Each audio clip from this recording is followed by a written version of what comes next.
Right. Let's dive right in. Welcome to KissKast presents Guns and Roses. Snappy title. Don't feel like a dickhead saying that at all. Where we have been reviewing the output, this discography of the band Guns N' Roses. We're compiling a list of their albums from worst to best, and just doing a deep dive into their highs, their lows, their back catalogue. So to go over our rankings, very, very, very, very, very thin on the ground. You've got at number 2, our episode from last time, GNR Lies, which is really bad, and at number 1. Appetite for Destruction, which is no surprise there, really. It's unlikely to be moved, but who knows? Could be moved today.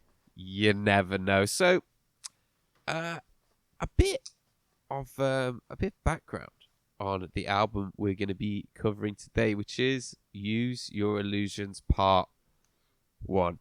Now, we decided to review Use Your Illusions 1 and 2 separately because they're really, really fucking long. Not even as a whole, individually, they are long albums. So we're just going to be covering number 1 today. So a bit of background on this record. After the success of the very good Appetite for Destruction album, the very, very bad GNR Lies EP compilation, whatever you want to fucking call it, Guns N' Roses decided to take some time off. This would prove to not be such a good move. Slash said of the period that that's when we all went really downhill. That's where I got lost, Izzy got lost, Steven got lost, Duff even got lost, and Axl just disappeared somewhere. John Reese, the band's tour manager, said, "I love Slash to death, but his drug abuse was out of control. Steven's drug abuse was out of control. Duff's drinking was out of control. And Axl's wild-eyed sense of reality was out of control." So it's not very, very, very... They're going for a turbulent period. There's a lot of substance abuse, a lot of excess. However, despite all this, rumours of another record were starting to spread, and these suspicions were confirmed. I believe the American Music Awards. I just saw a clip basically, and I just assumed it was the American Music Awards or the Grammys, something like that, where Slash and Duff were doing a press conference, and they were asked about a new record at the press conference. Duff said, "We've got 35 songs." To which Slash says, "No, we've got 25 songs." Then there's a pause, and Duff says, "Oh, all right." Then Slash says, "Well, we got 35 songs, but we're going to do 25 songs. It's going to be a double album." This indeed is true. This is a double album. In fact, really, it's sort of 2 double albums. Really, it's sort of two double albums released back to back. This shit is long. This is a fucking long ass album. Wouldn't you agree, dude? Yes. It's ridiculous. I already have like problems with double albums. Not problems, but just so like I struggle to understand like why artists sometimes really feel the need to bring out a double album. So to do it 2 double albums within the same time period seems ridiculous to me. I really can't understand it. I think that, as long as they put a lot of care and attention into those double albums and obviously had a lot to say, then it can be okay. Not to give too much away on my thoughts. But, maybe all that runtime is needed. But I think you made a good point. I think that with double albums, I think you've got to have there has to be a sense of like none of this runtime is wasted. really. Any double albums of yours that that particularly leap out as being ones where it's like, you know what, not a second on that is wasted? I don't think there are any. Well, I think even the ones I like. I actually believe. Like Melancholy and the Infinite Sadness, Stadium Arcadium, stuff like that. Sadness Will Prevail by Today's the Day. There's still some shit on there that can go. Sorry, Alex. You carry on. No. It's I even think the greatest. You mentioned that Stadium Arcadium. Stadium Arcadium is a good album. It would be a pretty excellent 1 CD album, and same with something like Ready to Die by Biggie Smalls. It would have been an amazing 8-track CD. And in terms of ones that stands out for me, like Songs in the Key of Life is the high mark, where it's just like every song is an absolute. I was going to say that. It absolutely deserves its place on there. But I might be controversial saying this. I think even like the White Album, for me, that's one of their weakest, and I think it is because of the double album. Now I know I'm probably in the minority in saying that. But Danny, what do you think on it? I think. What do I think about double albums, or what do I think are some good ones? Yeah, what do you think of double albums in general? Thoughts. What are your thoughts? What makes a good double album, and what are some good ones? Yeah, good examples. You guys have already said it. I think there's not a rule that's like, oh, albums shouldn't be too long or too short. It just comes down to it's case by case, and some artists can live up to that and some can't. It's like a book. A book can be too long as you're reading it, but that's not to say another book that's twice the length can't be even better or really, really good. I don't know. I think it makes me feel very digital agey. I can't think of which albums are double albums. I'm just thinking what are like long albums. Is Geography a double album? That's quite a long album, isn't it? What album? That's over an hour. What album? By Boards of Canada. No, I didn't hear I didn't hear the title that you said. I don't believe that is a double album. So you're wrong there. I've got it on vinyl though, and it's like you're shouting. Stop shouting. A few discs. You're yelling at me. Stop it. You're scaring Alex. Okay. It's not a double album. It's a double album. It's not a double album. I'm sorry. Doesn't matter, mate. Selected ambient works. That's kind of a double album. Yeah, that's kind of it. You know too. What is a double album? No, that's really though? long, that one. You know what? That's got a bit. You know what is a double album, though? Use Your Illusions, Part 1, which we need to keep talking about. You've just sidetracked. Boy, is it. Long. Screaming at me. It's a long-ass fucking album, this, but we'll discuss whether that's a positive or a negative later on. Alexei.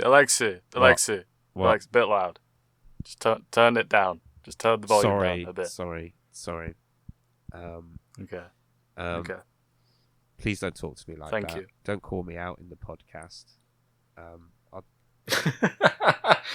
I'll do it afterwards. I've got I'll do it in the group chat. 6 pages of background to get through, and I barely passed paragraph 1. Please.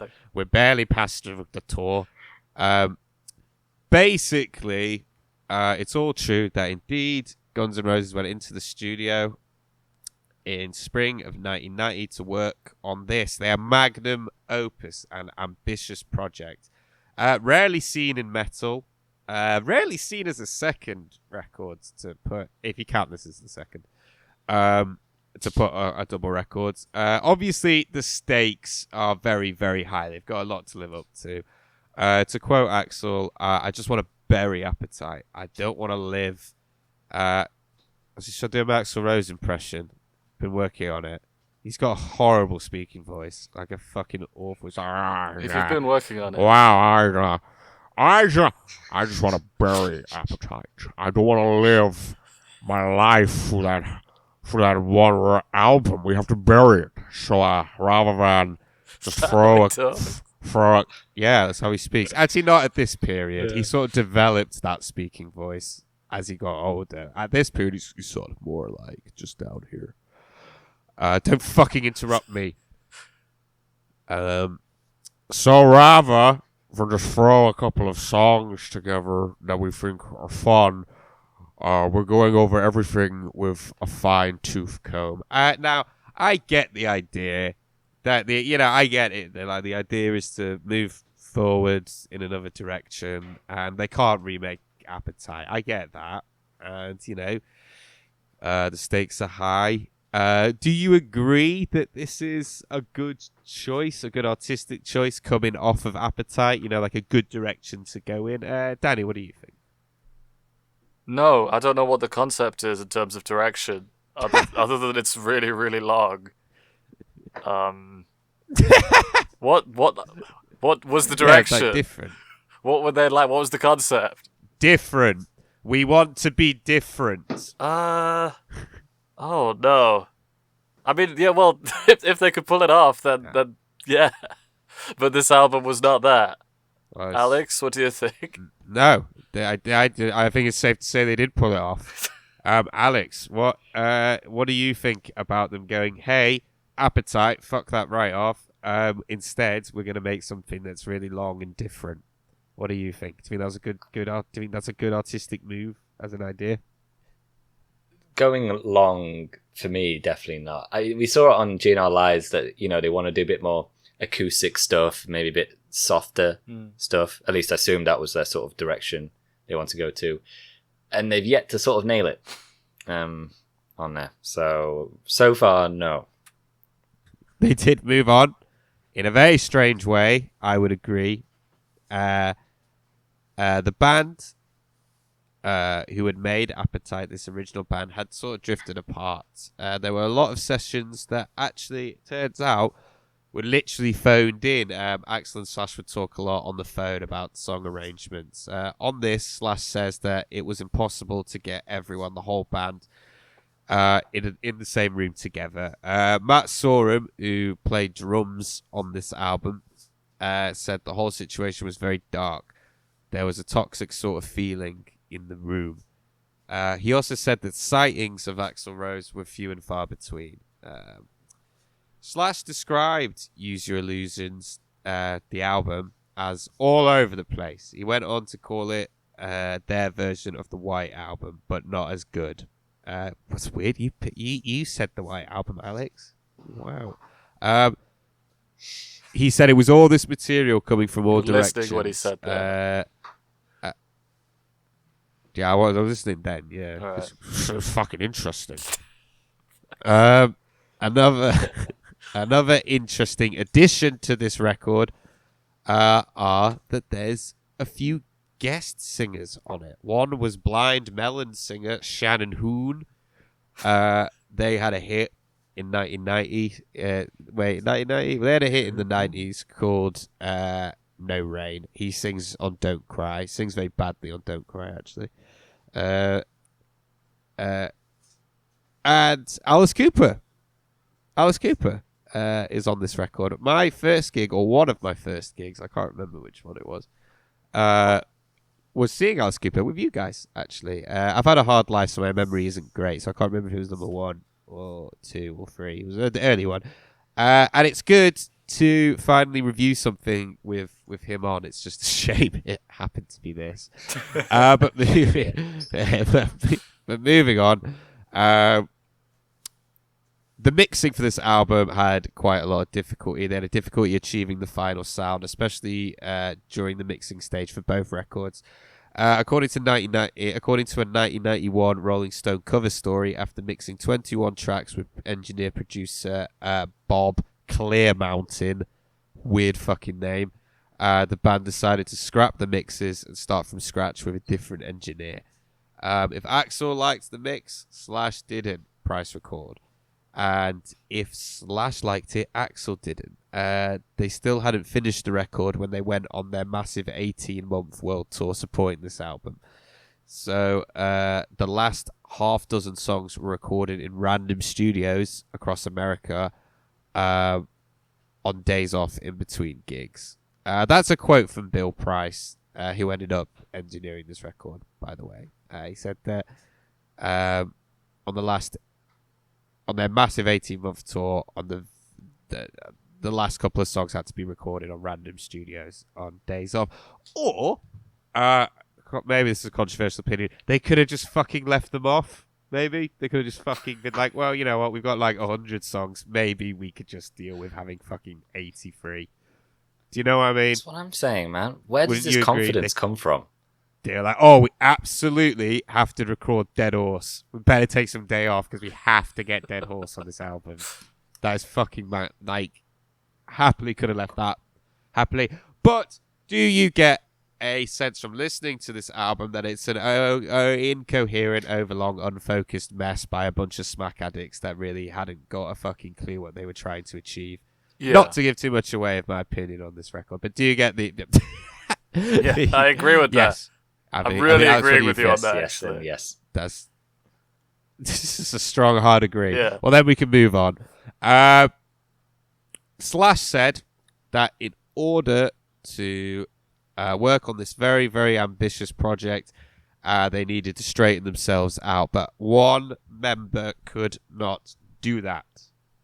That was Steven Adler, the drummer, the original drummer.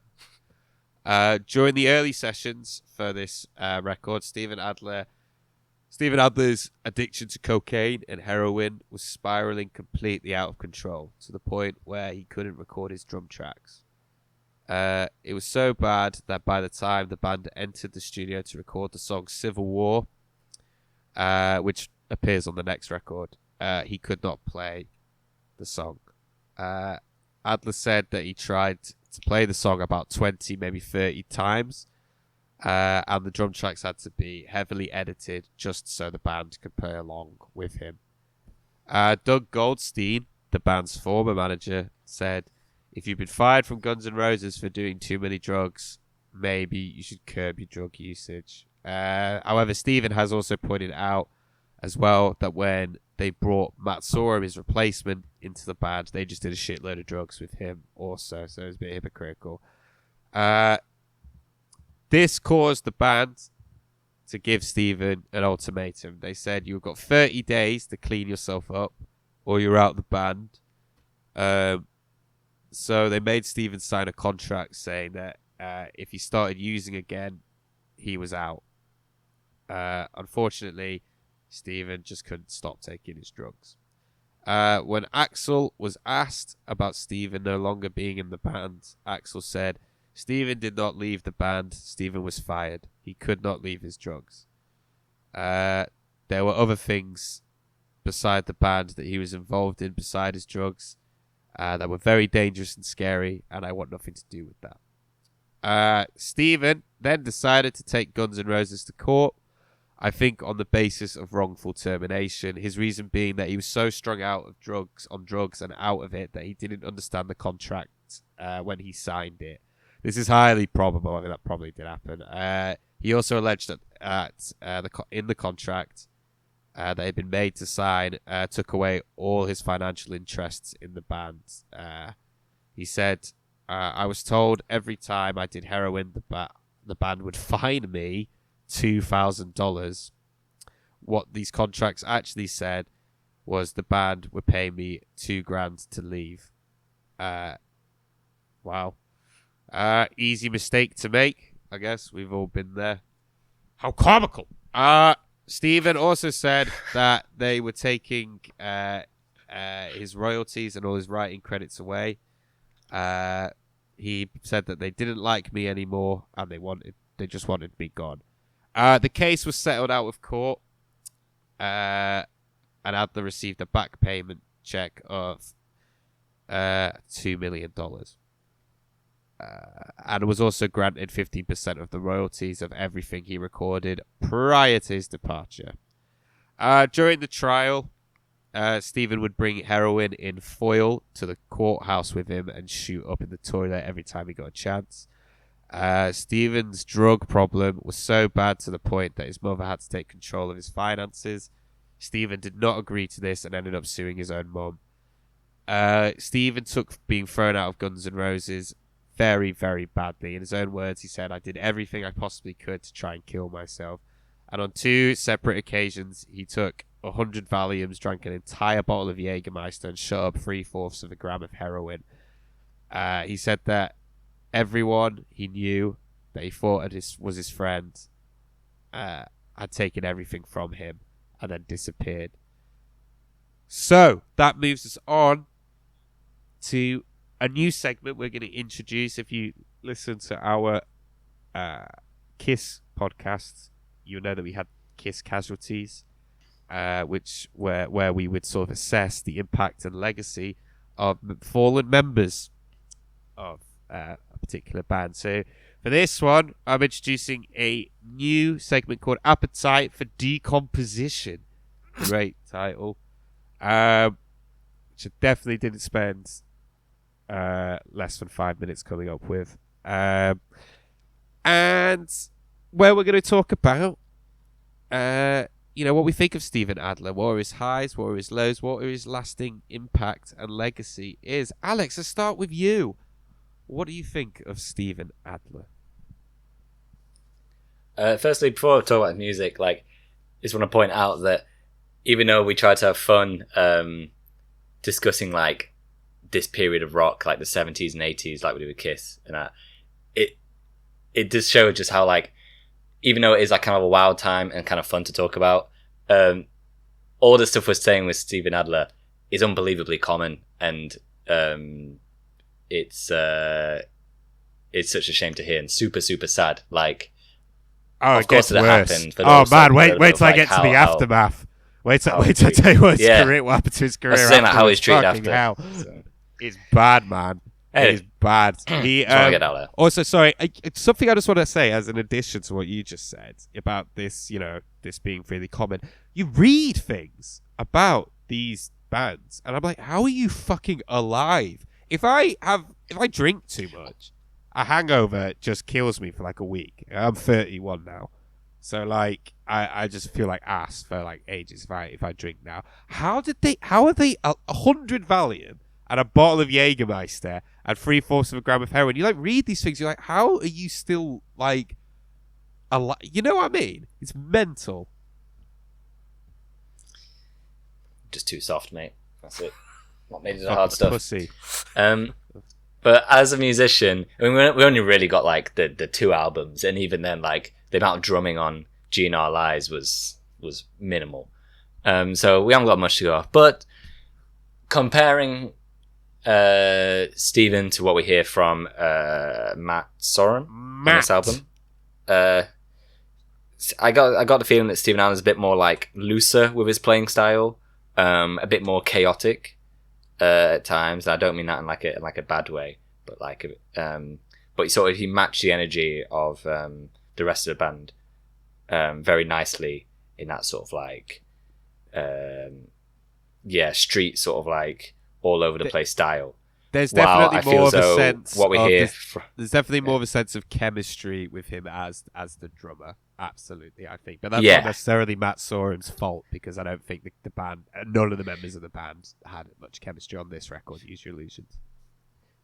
Yeah, and you can just tell that the approach to writing is so different. But I think if you think back to tracks like Rocket Queen and Mr. Brownstone, really effective and just great sort of drumming styles that sort of wasn't just a sort of typical heavy metal style. Yeah, a lot of funk. There was a bit of flair to it. Yeah. So a lot of groove. So very impressed with his drum, what we heard from him, and I'd say I think even no matter how bad some of the songs were, or how there were some songs I didn't like, I should say, you could clearly hear that they were all talented, including Steven Adler. So yeah, I was very impressed. Johnny! What do you think of Steven Adler? That's how you pronounce it. Adler. Speak up!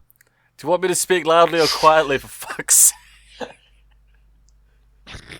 I can't hear you. You're shouting again. Can you hear me now? Can you hear me? You're scaring Alex. Not scaring Alex. Yeah. You're scaring him. Shall I talk about Steven Adler now? If you want, yeah. Or we can move on. It's pronounced Steven Adler. Sorry. Steven Adler. I would say that it would be disingenuous of me to shower him with praise, because I'm not that invested in this band. But as a sort of outsider who likes their first album, and is doing this weird thing when I'm listening to all of their stuff, I will say so far he is the best drummer of Guns N' Roses that I have heard. Maybe that'll change, but so far he's That's my fair. favorite. I agree. Yeah, I agree. and he's clearly, as I like to say, he's earned his place in rock history. I think it sounds like he's had a hard time, but then at the same time, I mean, he's still with us, I understand, and I don't know if he'd want my sympathy. So I think... Somehow. Right. So it's a thumbs up from me for Stefan Adler. Alexei, what do you think about this man? You said that this was a weird thing to be doing. Well, I'll tell you something. You could, if you had sex with a dog, that'd be a weird thing to do too. What do I think of Stephen Adler? I think that not giving too much away, but I think, and I don't think this is a controversial opinion, but I think he was their best drummer. He had a great sense of groove, great sense of rhythm, and I don't necessarily think his replacement had that same sense of groove, but I don't think he was really given a chance on this record because the material is different. I got more of a sense of character with Stephen's drumming than I did with Matt Sorum's. You know, with Stephen's drumming, everything's pushing and pulling in a good way, which gave Appetite a sense of sort of recklessness that really helped give it character. His choices as well were not necessarily, like Alex was saying, what you'd expect from a band like Guns N' Roses. If you take Rocket Queen or Mr. Brownstone, there's a lot of groove, a lot of hi-hat work, which is severely missing on this record that we're going to talk about today.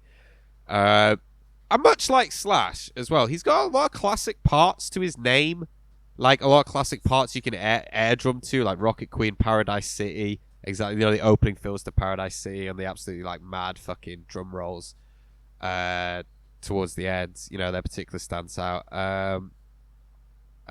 You know, those initial drum fills in Paradise City, you know, the boom ka, you know, a part of what makes it so iconic. You know.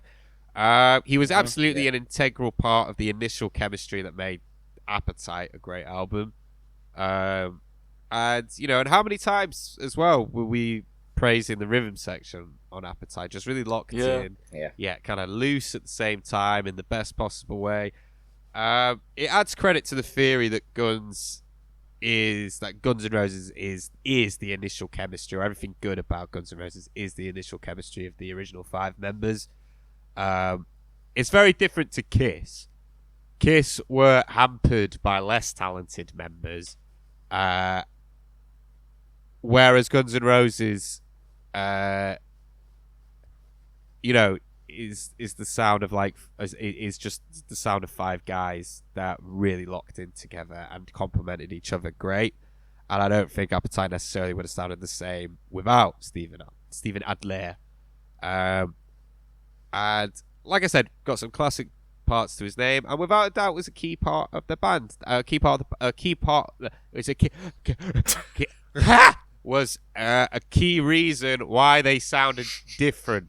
I mean, in terms of his highs, the beat in Rocket Queen is fucking sick. It's absolutely iconic. And lows, I guess he played on 1 in a Million, which is something that you wouldn't want to have happened in your life, and it did happen to his. And that's really it.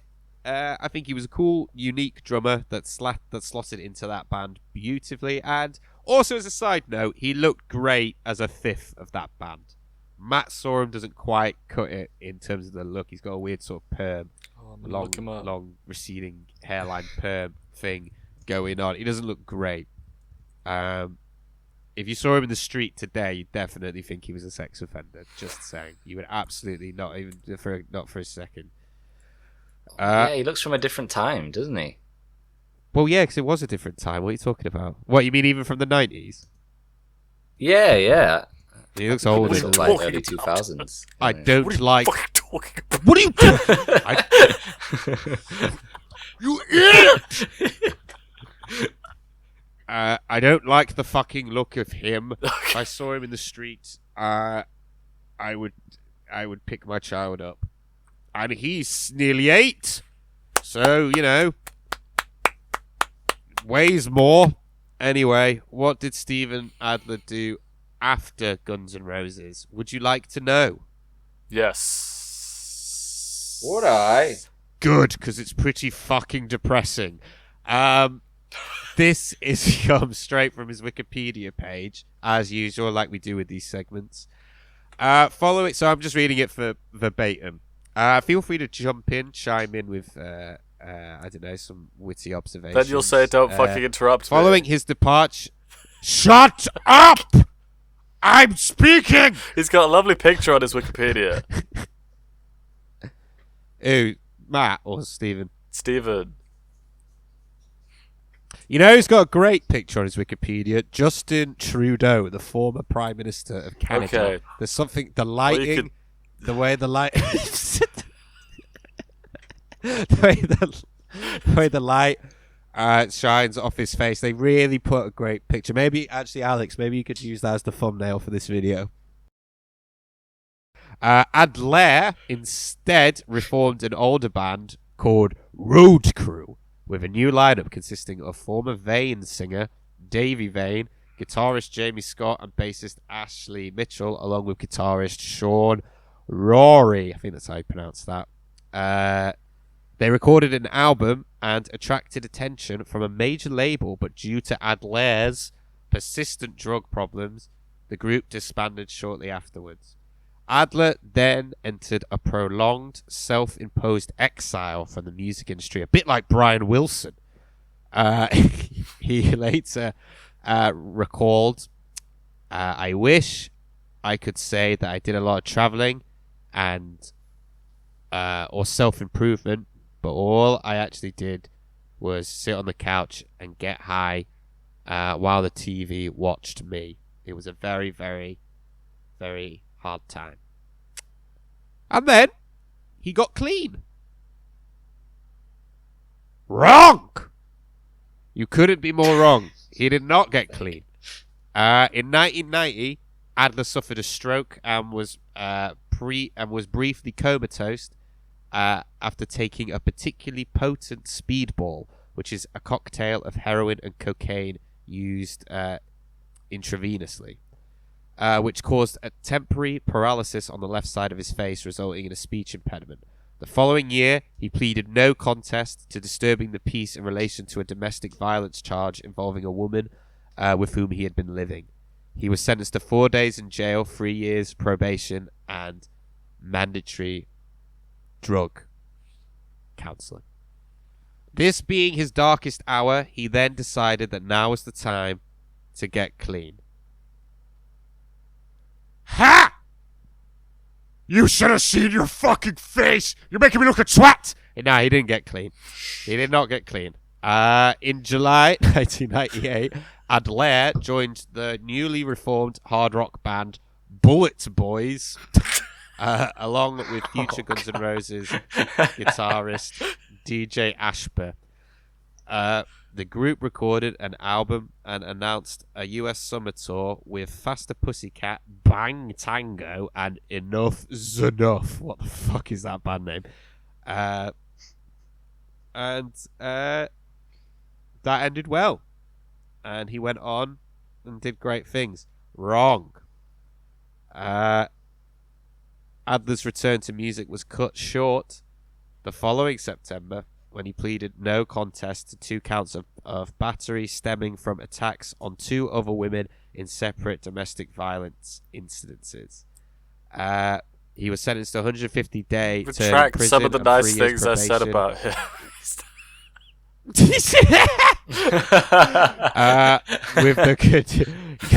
With the condition of undergoing a year of domestic violence counseling and a ban on using illegal drugs. So then finally, faced with a prison sentence, probation, and drug counseling, he finally got clean and sober. So, on to his replacement. How do you think Matt Sorum fits in? Danny, what do you think? I don't think I wrote one thing about the drums on this album. Wrong! He didn't get sober. This is just you look like a prat. Okay. He did not get sober. He did not get sober. In 2008, Adler participated in the second season of the reality TV show Celebrity Rehab with Dr. Drew. The show's resident medical expert, Drew Pinsky, regarded Adler as the problem child of the group. He described his behavior as suicidal and revealed that Adler had to be committed to a psychiatric hospital for 2 weeks prior entering rehab. Adler also participated in the first season of the Celebrity Rehab spin-off, Sober House. During the show's filming in July, an intoxicated Adler became so aggressive towards his castmates that he was arrested at the Sober House premises. He was convicted of being under the influence of a controlled substance and sentenced to community service. The following January, he was arrested again for failure to complete his community service in time. A frame stipulated by the judge. And then I think he got sober. I'm not quite sure. It doesn't say on his Wikipedia page, but I googled it and it said yes, but only from 2008. So he had a hell of a run. He had a fucking hell of a run of being absolute. But how can we trust you now, Alexei? Deranged. How can we trust you? You've tricked us so many times. No, I don't think he's sober. Oh, shut up. Oh, shut up. It was a joke. It was a joke. Shut up. It's the boy who cried wolf, isn't it? You know, how can I trust you? How do I know any of this is true? You're going to get to the end of the whole background and be like, your faces. Oh, God. Oh. Just deal with it. Okay. Matt Sorum. As a replacement for Stephen Adler, the band decided to call him Matt Sorum, who had played with the Cult. They needed someone fast, so Slash said he thought of the best drummer he had ever seen in his life. So then he called Matt Sorum. I mean, he's all right, isn't he? If this record's anything to go by, All right. he's all right. The best in the world. What? Matt Sorum was a bit put out when he joined the band. He said he remembered thinking, I didn't sign up for this. I thought I was joining a badass rock and roll band. What's with the piano? And on this, we've discussed that obviously there is a relatively large change of direction on this record. And this also bleeds into the music videos, which were big budget visions developed by Izzy Stradlin. No. Not really. They were obviously the brainchild of Axl Rose. I don't have a fucking clue what's going on in half of these videos. They're pretty fucking surreal, deranged. But we can talk about the videos now, if you have anything you want to say, or we can talk about it when we get to the tracks. I think let's just talk about it when we get to the tracks. I'm not even going to give you the option. Yeah. When Guns took to the road after finishing this record, the image of the bands looked very different. This was because the material on both albums required sort of different instrumentation. There were horn sections, backing singers, pianos, the whole works. And Slash has gone on record to say that this is something that Axl wanted and the rest of the band did not. No surprise there, really. Obviously, Guns were not free of controversy during this time at a concert promoting this album at the Riverport Amphitheatre. Something pretty bad would happen. Pretty bad indeed. Stephen Adler's life levels of bad. First of all, the gig would start an hour late, which according to Duff McKagan, for Guns N' Roses at that point, was basically on time. The band played for about an hour and a half, and they were entering into the breakdown section of Rocket Queen.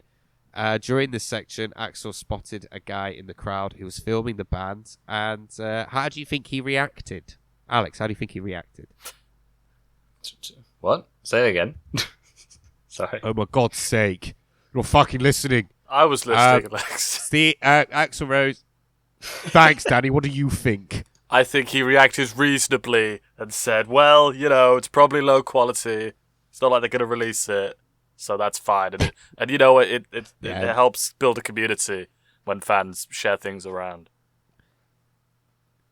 That's wrong. Okay. That's wrong, sadly.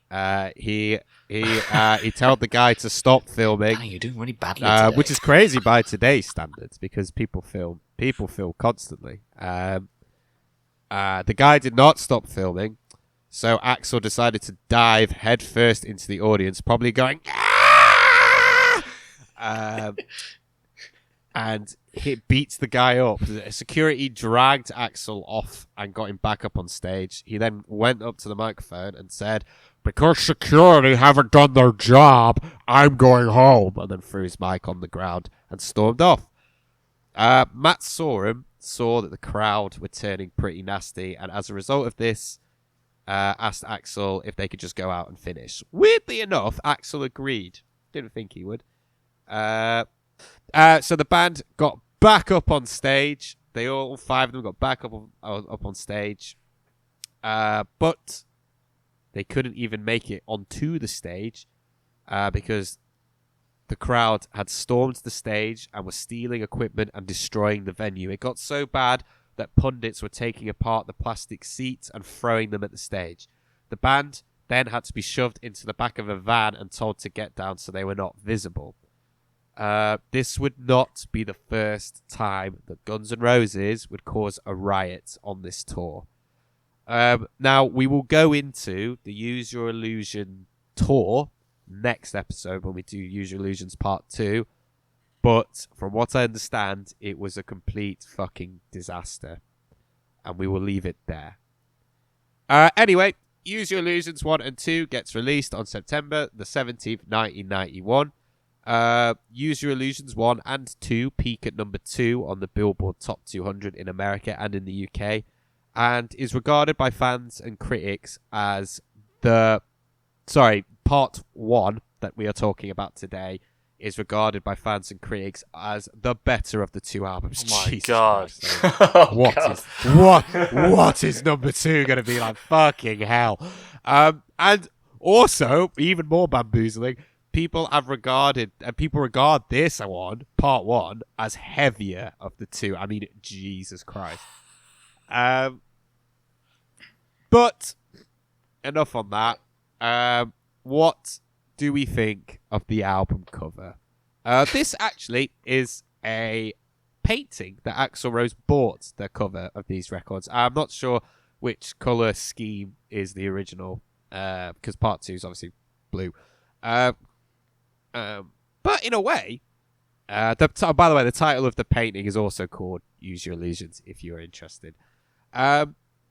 And in a way, this is sort of a review of both covers, because they're virtually the same, other than a difference in colour.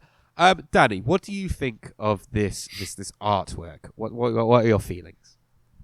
It's fine. I don't know. There's something about maybe you can pull it off, but like a hard rock band who's trying to make an album that's a bit more, I don't know, wide in its influences or what it's trying to do, perhaps a bit more progressive or alternative. Eclectic, yeah, thank you. There's something about that, and then trying to like use this painting that's got a figure on it from a Raphael painting. It's like that's like old and that's cultural and stuff. And like I just don't know. I don't know that I read that's what they're using. It's an old like the figure is from an old Raphael painting or something like that. And so I just think, I don't know, well, maybe there is some deeper meaning, but I'm certainly not willing to dig in because I don't like the music or the artwork enough. So it just does come across. You don't like the music? Sorry. No, we're not saying that yet. That's for the end. You don't like Dead Horse? No, I'm not into Dead Horse, but I'm really into, let's just pick a random one, Double Talking Jive. No, I'm not into that one. That one's really bad too. Yeah, that's a bad one. So it comes across as a bit desperate and pretentious, but I'm already overanalyzing it. Like, look at it.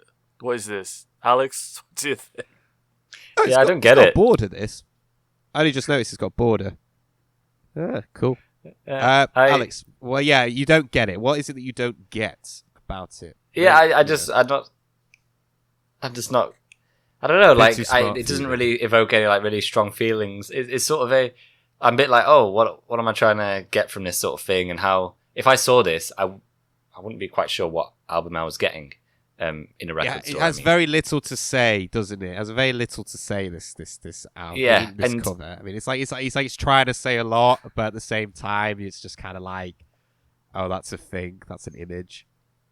And as Danny was saying, like maybe there is some underlying meaning, some reference, but I'm not getting it. And for me, the text on the side is a bit irritating. Like it's like to read. Do you think Even it if should you, be like, on the tilt other your head. side? I think it should be on the left. Either way, I wrote that. I thought it would look better on the left. Looks weird on the right. I think it's something about the how the words are sort of smushed together to fit onto the album. I don't particularly like. I don't think it's like an awful album cover. I don't look at it and go like, oh my god. In fact, I prefer this to the blue version. But yeah, the blue one's ugly as fuck. Yeah. I think this must be the original doesn't one. strike me. Yeah, the tones suit it better, definitely. Yeah, I mean, I think this is very much a case of they saw something that they thought looked cool and heard the title and thought that sounds cool and just went with it. I'm not really sure, again, what it's trying to say. It just seems like weird to me. I guess the big question is, does it suit the music? Because Appetite for Destruction, like the album cover, maybe isn't the most aesthetically pleasing in the world, but it suits the music to a fucking T. Like, absolutely bang on the money. I mean, does this suit the music? I don't know, because this album is just such a fucking mess. I don't know what cover would have suited it. Do you know what I mean? It's so incoherent and has such it's so ununified that you can't really tie it together with an image. So I guess this is just fine. It's not the ugliest thing in the world, but I think it's just a bit pretentious and doesn't really say anything. I was just sort of slapped on. Right, guys, let's get into the music. Track 1. Right Next Door to Hell. I'm just going to say it right now. This album is terrible. This album is, like, terrible. Like, it's really bad. It's really bad. I'm not sure it's the worst thing we've ever covered on this show. No. But it's down there. It's definitely down there. It's one of the worst we've ever covered. But let's get into it. Right Next Door to Hell. Like, this sounds like Michael Graves era Misfits to me, or like Wednesday 13 or something, particularly the chorus. Yeah. But, right next door. Yeah, right next door. Particularly like the chord progression as well. Yeah, because the chord progression as well, because he's kind of always leaning into that pop punk thing that Wednesday 13 sort of does. And Danny, what do you make of Right Next Door to Hell? This is like their best foot forward as well. It's not even one of the worst ones. It's probably one of the better ones. It's top 50. The 50%. Yeah, it's one of the better songs on the album rather. It's not bad. I thought you meant 50 tracks. I thought you meant 50 tracks then. And I was honestly not even going to be surprised. Wouldn't even surprised if there was 50 tracks on this album. I'd be like, oh, that sounds about right. Sounds about right. Somewhere between like 50 and 100 songs on this album. Yeah. I've heard the riffs aren't bad, but I wasn't bopping to it either. There's been mediocre songs that I've been to, and this isn't even that, but not bad. I don't know. I don't know if it is. See, I wrote in my notes it must be a bit of nostalgia, but this is immediately less magical than Appetite. There's just less attention that it's grabbing from me. Benefit of the doubt is saying that that's some nostalgia because I listened to Appetite when I was very young, but I don't know. It's just compared to some other tracks on this album, there is energy here. I like the busyness of their riffs in general, but the song is not here. The song is not here. And I'm sorry. I think that's exactly what I put. Where like the energy is there. This sounds like Guns N' Roses energy, and like you said, the busy riffs. The problem is there's no song. Yeah. There's absolutely no song whatsoever. It sounds really lazy for them. Yeah. Before I finish, I'll say I'm sorry, but I need more of a solo from him than that, because I know he can do it. And there's being reserved, and then there's just playing some fucking practice exercises. I know he can pull these off, and that was phoned in. Alex, what do you think? Man, Alex, that like this is a common complaint I'm gonna have of this record. I mean, I might as well just say it now. For a band that has basically a well-established fucking guitar hero god in their band, there's no memorable solos on this album, and people will fucking say November Rain. We'll get the solo to that. November Rain is wank, but we'll get to that. We'll get to that later. But there's just no memorable licks. I mean, good. Like, and I'll say this. I'm going to repeat myself later. But like, Appetite for Destruction has how many memorable solos on it? Like fucking 10 or 10, you know what I mean? It's like, there's nothing. All right, Alex. Sorry. What do you think? I agree with a lot of what you guys are saying in that.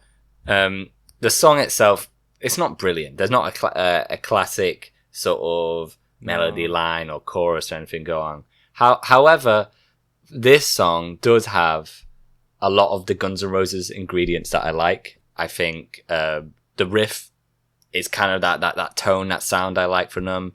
The sort of energy you guys are saying. You know, Axl screaming while a solo goes on in the background. It's not brilliant, but I think this is kind of what I want from Guns N' Roses in a sense. And I agree with you guys that it could be way better. So It's the songwriting. I mean, one of the key ingredients about them is they're so good at writing hooks, or them in their Appetite. They're so good at writing hooks and melodies, and that just isn't here with this one. It's just lazy. Yeah. It's. I think it's a fun time, but really it just goes in one ear, out the other. So. Yeah, I mean, man, one of the big things though is that, man, you opened your last record with "Welcome to the Fucking Jungle." Like, this does not even come close. I mean, whether you like Guns N' Roses or not, that was absolutely the perfect opener for that album and that band. Like, this doesn't even come close. And like, you know, like we said, this is one of the better ones on the album because it has got that, you know, that energy that we sort of like from them. But by God, that is a bad sign that this is one of the better ones on the album. It's lazy for them, and it's not their best foot forward, unless in the context of this album, in which case, yeah, it kind of is their best foot forward, because the rest of it is so bad. Moving on to some really bad shit. Dust and Bones. When this came on, I was just like, oh no! As soon as this came on, what the fuck are they doing? Like, what? Like, you know, it's a reference. Danny, you said something about Kiss when they did, I think you used the song My Way off Crazy Crazy Nights, where you were like, I'm not loving it, but this is Kiss. This is like what Kiss should be. Right. This is like the opposite. Yeah. This song's like the opposite. They have no fucking business making this shit like this. It proves nothing as well. I don't get what they're trying to prove. I mean, What's I'm just the like, sound? you don't need to do this. Yeah. What are you going for? You don't need to do this. It's just a massive, it's a massive step back in time. Alex, what do you think of Dust and Bones?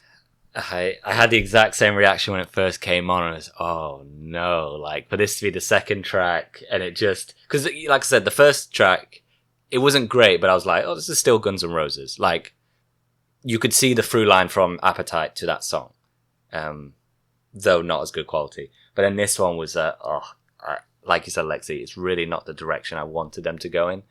I don't hate like the addition of like piano. Did and anyone? stuff. Did anyone want them to go in this direction? Who was asking for this? Well, it was like, oh, I really want fucking them to play some like honky tonk fucking saloon rock, and it's one of like how many songs they're like that on this album? That's Yeah. a lot. It's one of like 5 of like honky tonk fucking bluesy dumb. Fuck, sorry, I can't speak. It's so bad. Sorry, Alex, continue. I'm gonna say it throughout this album, terrible. in that I don't mind the addition of other instruments and bigger arrangements and stuff, I think it can work for them. But this is not the way to do it. Use them. To fucking use them properly. And so, like, I think the piano sounds good on here, but it's in a really boring song. And it's a song where just everybody feels tied down. Everybody feels held back from what they can do. Yeah, I agree with that. Everyone, bassist, drummer, guitarist, even Axel, like, everybody's just not showing what they can do. Terrible. Yeah, I think Axel, a lot of times on this album, I get the sense with Axel that one, his voice is taking an absolute shitting. I can't explain it. His voice doesn't sound great. But also that he's not great at singing with himself. Like, the harmonies and the tones he picks to sing with himself, particularly on this song, makes it just sound really muddy. Do you know what I mean? And, like, they don't quite work with each other. They're mixed terribly as well. His vocal takes are mixed terribly. There's no dynamics in them. You ever get a sense of what the lead vocal melody is in this to, like, latch onto. Yeah, I haven't got much more to say. It was a downer of a second track, really. Yeah, I agree with you. It's a huge sense of, why are you doing this to yourselves? Like, you're much better than this. Danny, what do you think? There's nothing worse than when people think that their lyrics are better than they are. And this is an example of that. He thinks he's really onto something with this. So it's just so, like, nihilistic. We're all just dust and bones. And I don't know. It's early enough in the album that I'm looking at my notes and I'm trying to write good things. Like, I like that the this is so specific. I like that the vocal melody in the chorus deviates from the boring blues plot of the verse, which I stand by. And so boring. I think this is a bit more of an example of a reserved solo that works a bit. Again, I don't remember it. No one remembers it. You're right, Alexei. No memorable solos. But I thought he did a slightly better job. None. And it goes on and on. It's so long, this song. And the outro is so long. Oh, man. It's five. It's like nearly 6 minutes, isn't it? It's 5 minutes. Nearly 5 minutes. And it just fucking struts along forever, just doing absolutely nothing. Yeah, and I agree with you guys about the direction of the sound and the energy here. It's not a good second track. You know, I've got a good acid test for whether a song's too long or not. When it unnecessarily goes back to a verse that there's no point going back to, because then you feel like you're really pulling it back. You know, you're really being pulled back. And that's not the first time this happens on this record. There's a breakdown, and then you're like, okay, chorus end, thank you very much, and then it's just, nope, here's another fucking verse. And it just does the same thing. I think they're going for eclectic. I think Danny mentioned, like, maybe progressive alternative. I think progressive is sort of, that's too far. Not fair on. It's too far because it's not different. They're just going for eclectic. You know, just different. But they're not. They're going for like different musical genres. And like you said, Alexei, they've got like 5 tracks that sound like this, and the rest is hard rock. Like, they're really not being that eclectic. Yeah. No, that's what I mean. And if it is, and even when it is hard rock, it's not their version of hard rock. It's like they're trying to sound like another band. So yeah, you can fucking dash this one. This one's shit. And then, oh Christ, on a bicycle. Live and let. Oh my God. Live and let die. I mean, this is just a joke, right? This is just an absolute joke. Danny, what do you think? I was in a taxi when I was first listening to this album on my headphones, and I actually started laughing. I thought, this cannot be real. This is so funny. It's hilarious. His vocals are just. Is it mixed for comedic effect? It almost sounds like it's mixed to bring out the comedy. Like, there's a bit where it's like, "Then no, you did. That it's mixed so quietly, and it's almost out of key. It sounds like a joke." Man, I wrote, "This is Jables." It sounds so much like him, the way he's singing sometimes. Like, he's just adding all these unneeded vowels. Jack it's sort of so ridiculous. I mean, it is. I'm a fan of the original, and it is pretty. Like, the arrangement's pretty faithful. Just the arrangement. This has got a bunch of added heavy guitars on it. But no. Just why? Why did they cover this? So weird. Why? They did not need to cover this. They absolutely did not need to. No one was asking for it. No. Yeah. It's weird. You know the other thing as well.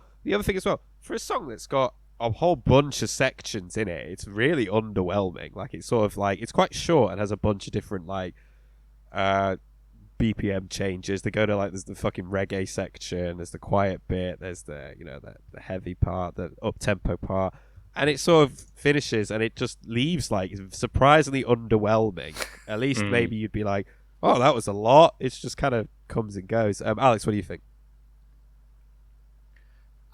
Yeah, just as confused as you guys for them to feel as though again that this needed to be out there. Okay, fine. Like, you know, putting the cover as your third track, a bit odd, and you know the song choice is strange, but it sounds bad, and also I really don't like Danny. Are you saying how faithful it is to the original? Yeah. Because if you are gonna do this, then freaking absolutely go for it. They could absolutely make it sound massive, and like Axl could go crazy, or like there could be like way more guitar work and piano work. But what it is this sort of like very cute sort of like, oh, we like the song and we're just gonna play it how it is, and it serves sort of nobody. It's performed badly, and it doesn't add anything else that the original sort of doesn't have. This in the modern day, this would be just, you know, a cute YouTube video that, you know, a band does on tour, you know, and they do like the BBC sessions, or they what's it like, AAA. There's another like channel where it's just like, oh, a band's touring through, and then they'll just do a cover in a studio, and it's like, oh, it's like cute, we're just doing a shout out to a song we like. Yeah. For this to be like on the album, and also it's a huge hit for them, by the way. This was like really successful. Yeah, it was a single. For them to cover this. Yeah, it was a single. Yeah, crazy. Yeah, mad. Really Absolutely crazy. mad. Yeah. I wrote that it's weirdly overproduced and produced and underproduced. Yeah. Like they put the loads arrangement's into it, big. but then like It sounds shit, yeah. yeah, but then they also don't give a shit how it sounds. Yeah. I mean, Weird. Axl Rose's vocals are just absolutely embarrassing on this song. Absolutely embarrassing. I agree with what you said about cute. Yeah, I agree with what you said about a cute YouTube video. It's almost like if someone said, "Oh, Live and Let Die" in the style of Guns N' Roses. It's not even really in the style of Guns N' Roses, though, is it? Really? Yeah. It's just got some kind of heavy. It's just got his voice on it and the heavy guitars. So let's move on to track 4. Barely even scrapes this. I mean, you get to track 7 and you'd still barely penetrate this fucking album. Don't Cry. This is also a single. This is the one that has got Shannon Hoon on it, of the band Blind Melon, and his and Axl's vocals just sound dreadful together. They sound funny. He does the high bit, like the sort of high vocals singing with Axl. Alex, what do you think of Don't Cry? I wrote here that I've already shifted my expectations of the album after those previous 3 tracks. And I think from that, I didn't hate this one as much as I think you guys do. I think it's... Oh, yeah. Everything feels in very like slow motion, way slower than what we're used to from them. But compared to the past 2 tracks, it was sort of like a welcome in a way. This was a single, and this to me, this sounds like a single to me. Yeah, I'll give it that. Yeah, it's got more hit potential. Like it. Well, the chorus does. The verses there. The verses are boring as shit. But yeah. But I'll give you the chorus. The chorus has more hit potential. Yeah, exactly, and I can feel as though they're putting a bit more into this one, but it's still lacking. Like Slash's solo, I think it helps the track a lot when it comes in. I'm like, okay, yep, here we go. Come on, Slash, like really get us to that place. And by the end of the song, when they're sort of trying to rock out a bit more, I say rock out, they're trying to play louder. It's okay. It's an okay listen, but again, it's a big step down from what we've heard before. on listens, I didn't hate this one, but again, I think it's because of the placement on the album after those past 2 tracks. And also, I'm right in saying we get this song again on the next album, right? 'Cause that's why it's called original. You get it twice. Yeah. Why? What the fuck is wrong with them? Why? This is the second time they've done this as well. They did it with what's it? Not Easy. What's it called? No, but they no, it's So Easy. They did it with You're Crazy. You're crazy. Thank you. Yeah. So why? What is up with this group that they think they can just do this and it's okay? I don't know. They're fucking very strange. Egos, man. I think this song is okay, but a step down. Yeah, I mean, I remember Danny saying had some sentiment that he was saying that like when we were doing Rocket Queen that you thought that the outro was like pompous and self-important. That's how I feel about this, or at least about the sentiments of this song. You know, that whole like "Don't cry, sugar, let me guide you" sort of thing. I'll be here to hold you, and I just don't really like that sort of thing. Danny, what do you think of "Don't Cry"? Just on what you just said, I stand by what I said by Rocket Queen. You know, I love that song, but there's a track coming up later that makes Rocket Queen look like the most humble, just chill song ever in regards to pomposity. Yeah. Oh man, no. I mean, this is not even the least pompous song on the record. If it's the song that I think you're talking about, it's the level of pomposity is stratospheric. But Don't Cry, I just wrote, I'm not in the mood for this riff. I think I really dislike their whole Tender side. I don't think they've ever pulled that off for me once. Like I was trying to think what's the best, and I think it's Sweet Child of Mine. I like the song once the solo kicks off.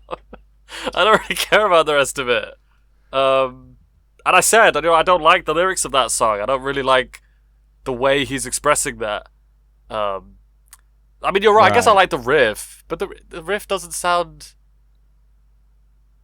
tender, does it?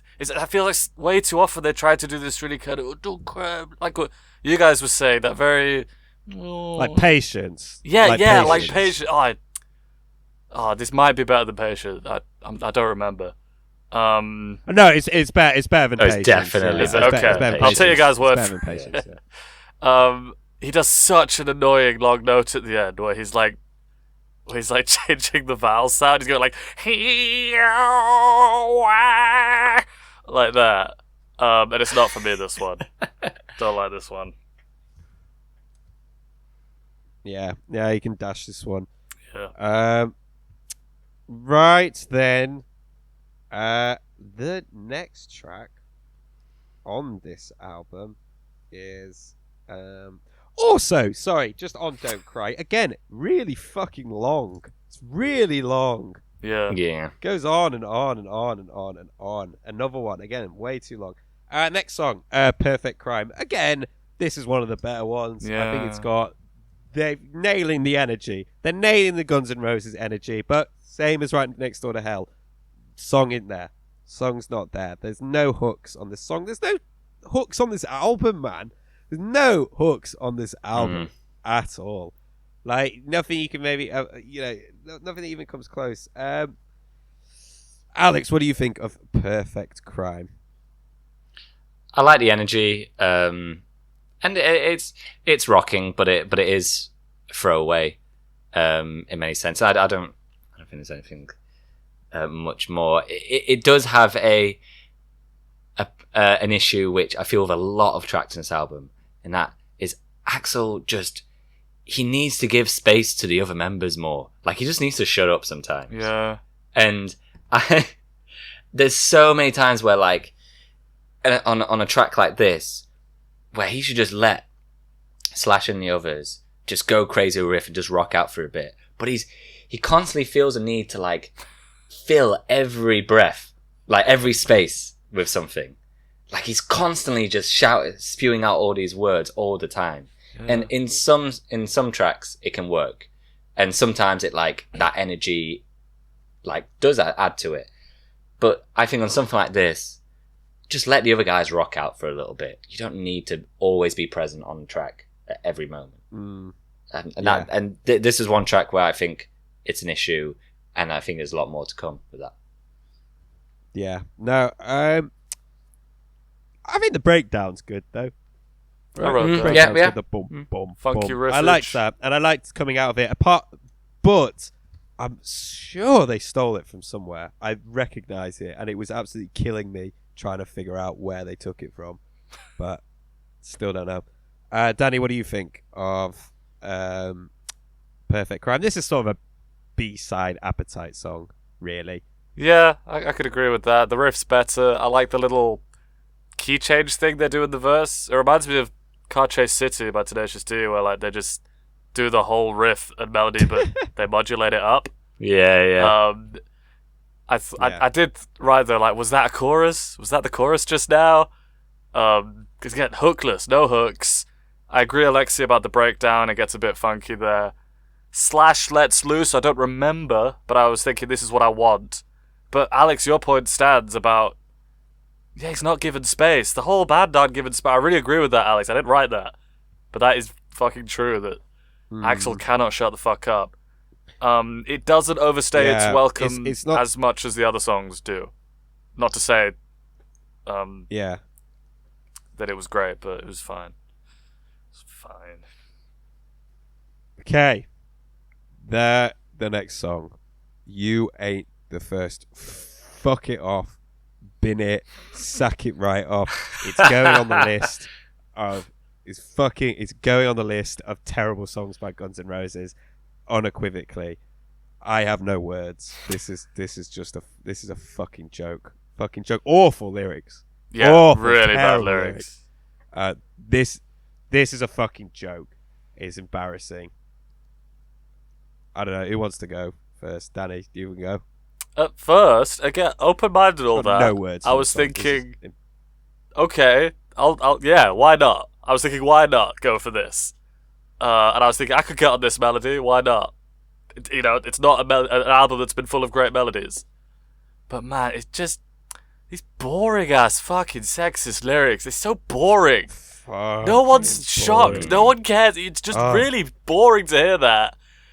And it's just indulgent. It's very demo-ish. It should have been on the last album, on those shitty tracks they did on the second half. Yeah. Yeah, really bad. I'll put it in. Although, it's bringing up the bin. We probably should have been mentioning that all the way through. But Alex, what do you think of You Ain't the First? Oh, should Nah, there's that. Should we put Dust and Bones? Yeah, we can put that in the bin. I'll put that in the bin. Okay, Happily Dust and put that in Bones the bin. and You Ain't the First. I didn't. This album has an effect though, where it's like, because I didn't earmark Dust and Bones for the bin, where comparatively Dust and Bones isn't one of the worst things even on this. I don't think, because it's relative in the album, innit? So like, it gets you caught in a trap where you're like, that's bad. At least it's not as bad as You Ain't the First or some other songs coming up. Right. But yeah, I'll happily put it in the bin. Live and Let Die? Happily put it in the bin. Maybe Live and Let Die. It's just so dumb though. Live and Let is so Yeah. stupid. Live and Let Die. You're just like, I know what you mean. fucking Yeah, I can fine. see that. You just think Just just ignore being it. silly twats with Live and Let Die. Yeah, Just fucking ignore it. silly twats is good for Guns N' Roses, man. That's Silly twats. Yeah, that's exactly what they are on this album. They're being a bunch of silly twats. Right. Alex, you got anything? Not much. I'm gonna defend this kind of song for Guns N' Roses, and what I mean by that is, I think for them to try something like this would work if every song before it was like, fast paced, rocking, like we expected, or something from Appetite, and then you have like a short, it's just over 2 minutes, a short track where it slows everything down, interlude. sort of catch your breath, and then you can go again, sort of thing. Like, because the lyrics are very bad, but I think the sound is it's fine. I think the guitars sound very nice, like they did with some of the acoustic numbers on the last one. Like the actual acoustic sound is fairly pleasant, but especially on this album, it just feels so random, and they're just trying anything. And they're just, the first sort of idea they get, they throw it out there. Okay, yeah, that's good, that's fine. So again, it's this sort of thing of the album, the way it's presented, the way it's listed, is just bringing everything down. Right. Next track. Bad Obsession. Fuck it off. Bin it. Sack it right off. This is also going on the list. This is also going in the bin. Oh god, Fucking honky tonk saloon rock. Fucking bullshit. Fucking rubbish. Status quo. That's what this is. Fucking status quo nonsense. Alex, what do you think? Yeah, I'm just looking at all the tracks now. Is this probably my least favorite song on the album? I think it is. Yeah, I'm gonna say that for now. This is freaking awful. Rubbish. It's so, Terrible. yeah, like you're saying earlier, What were it's they the trying exact to prove? opposite of what I want from them. Why are they regressing so much as a band in so many ways? Why? What was the point? Oh, you don't want to sound like Appetite? Is that it? Great, fine. It doesn't sound like Appetite. Well done. That album was good. Why? What is he so hell bent on not sounding like a good album that you made? I wrote that this is the most Kiss song that we've had so far. Oh, really? Yeah. I can just hear like No, this makes Kiss. I mean, it's the sound cowbell with Peter Criss, and I can just hear Gene singing this like. Yeah. Yeah. It's over 5 minutes long as well. Oh, it goes on. Oh, really man, it goes bizarre on choices. and on and on. And it's just honky tonking fucking. Everybody get your knees up or whatever. Like, it's just. It goes, It's just, I don't have any more to say on it. It's just so off the mark. There's no point in criticizing it because it's just such a misstep in so many ways. silly in the bin. twats. Right. In the bin. Danny, what do you think? I'll defend the harmonica. There's harmonica on it, which works. I wondered yeah. if that was Axel or not. Apart from that, I just agree with you guys. Slogs. I was losing attention. I couldn't pay attention to this one. Slugs. And it's really long. I find it interesting that you guys are saying things like, this might be the worst track on the album. I have no idea what the worst track on this album is, because they all blend into each other. Not in terms of sound, but in terms of quality and where my attention was. I could not stick with this album, so I have no idea. So it's, for me, I don't remember if it was bin-worthy, but it's probably bin-worthy. So throw it in. Yeah. Not even fucking halfway yet, I don't think. Not even fucking halfway. You know what this song reminded me of? It reminded me of a clip, because you talk about the harmonica. It reminded me of a clip of Bruce Willis singing a song and playing harmonica. I think the song's called Devil Woman, right?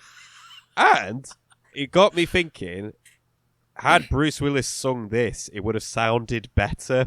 If Bruce Willis had sang this song, it would have sounded better than Axl Rose doing it. Next, back off, bitch. Fuck it off. Bin it. Sack it right off. This is also going in the bin. Well, is it going in the bin? It's not as preposterous. I don't think it's. It's not as preposterous. It's not as preposterous as the previous two tracks. But fucking hell, I mean, you can tell this is you can tell this is one that they wrote like at their first ever practice. It sounds like something that like you would, like a 12-year-old would write in your first band. Do you know what I mean? Yeah. Very, very, very, very amateurish. Danny, what do you think? Yeah, well, I'm really thinking now, because at first I was like, no, but it shouldn't be bin-worthy, because musically this is one of the best on the album, I think, just in terms of the arrangement and the energy of the band. But the lyrics really do fucking lyrics, man. Bring it down. Jesus. Yeah, what I wrote is like, of course it's the one with this fucking title. Seriously? Of course it's the one with this title that I'm fucking with the hardest. At least when the intro started. And as he's singing, I can picture the weird faces he's pulling. He must be contorting his face to be making these noises. Yeah, like a frog. Yeah. Like a frog. Like an I will angry- say, I angry like frog. that on this, he does sound like he's like actually fucking his voice up here, which I think he probably did looking at the future of the band, but it does make for some good recordings, and he's not been performing well on this album, so I like that we're getting some real, like, really raspy to the point where I don't think it's healthy for him. The lyric, I don't even. What can you say about the lyrics? Like, it's just incel vibes. People can say what they want about like no, but they were living this lifestyle. You can't call them incels. Like, it's just how it comes across. It comes across so incel-y and lame to sing like that. Yeah. I did say, for fuck's sake, the solo is pretty killer on this one. Again, look at his track record on this album. Isn't good. It's a shame. I put this song is a shame. It's a real shame, this one. So I don't know about this one with the bin. Alex? Yeah. I don't think it goes in the bin. I think if you think this is cool, you're just like a big dickhead. Yeah, a big dickhead. Alex, what do you think? A big dickhead if you like this. I have very similar feelings to you, Danny, in that like the lyrics are so hard to ignore and they're so stagnant and repetitive and just awful. It really gets away in what is one of the better tracks on the album. I feel similar to the first track in that this has the ingredients of Guns N' Roses that I like. In terms of the energy, into how it rocks, in terms of the way that Axl singing with his moans and yells and screams. Like, it is ridiculous. Vocally, it's my favorite, I think. Again, though, the hook is absolute garbage. Non-existent, yeah. Non-existent. Well, yeah. Again, same problem. That's how I feel about the problem. first one, first track. It doesn't come into the discussion on this This album, is more what I want from them. I agree with that. Yeah. Also, that's it. Yeah. Again, minutes, too long for what it is. It's 5 minutes long, this song. What the fuck? Has no business nearly being 5 minutes long. It's ridiculous. Right, we moving on? Yeah. It's a real good one. Double Talking Jive. Izzy sings this song, apparently. Izzy sings this one. I think he sings it fine, I guess. Sounds better than Axl. Axl sounds terrible on a lot. I mean, it's not great, this. It's not. It's not like terrible. It's really not exciting. It just sort of jogs along and never really takes off. There's absolutely this record in general. There's absolutely no dynamics on this record, really, at all. A lot of the songs are really, really one paced. Like, the bulk of this song, which is about 2 minutes 35, feels weirdly short. Like it was meant to go somewhere, but never did. Like somewhere that was, because it has kind of potential to maybe be a bit jammy, but it never ever gets there. And then it goes into that fucking stupid classical guitar outro, which was obviously like just tagged on so they could seem a bit like arty, and just does nothing but just add to the sort of directionlessness, the lack of direction of this album. Alex, what do you think of Double Talking Jive? It's a strange title, isn't it? This one is normally going. It's the exact reason why you don't freaking do double albums, man. Because then you feel as though you got to put songs like this on, which I agree is not terrible, but it just sounds like a demo. It sounds like a draft that you have, and then you're like, oh well, let's just throw this on there and sort of do a little magic to try and make it seem like a full song. Because there is a kind of cool vibe to this one, like in the middle, where we get a very different kind of solo. I'm not sure if it is Slash, but it's this sort of like, I don't know what word to describe it, sort of like trancey, sort of like, it's not like immediately trying to like grab you, but it's just sort of sitting there in the back. And I think it sounds really cool, but it doesn't really go anywhere. And again, it doesn't feel like it's a fully built song, and I think it's amplified by the way how it just very awkwardly transitions into this acoustic ending, which again doesn't really serve the song, and it makes it feel very just sort of slapped together. You don't get a clear sense of what the song is trying to do. To me, it feels like sort of a backing music that would be in a video game or a movie, where it's just sort of like, the characters are in like a bar and there's a band playing in the background that you sort of want to feel to fit the atmosphere. It's okay, but there's not a full song there. But again, in the context of this album, I think it's all right.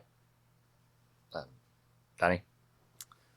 I don't know what to write. I'm not feeling it. The vocals are annoying. I actually put the acoustic ending is fine, but I think it's a similar thing to like Rock Bottom by Kiss, where it's, yes, Alexei is clearly tagged on and annoying and not very inspired. Yeah, absolutely. But it's like, well, it's kind of better than a lot of the shit on the album, so I'll take it. Yeah. Like in itself, like it's a little short piece of music. Like it's played enough. You could probably it's something you'd hear it like Latasca or something like that, right? In the background of like a Spanish, like it's less abrasive. Restaurant. Yeah. But it's also not what I'm looking for. Yeah, I don't know. Let's not talk about it. Let's move on. It's not a good song.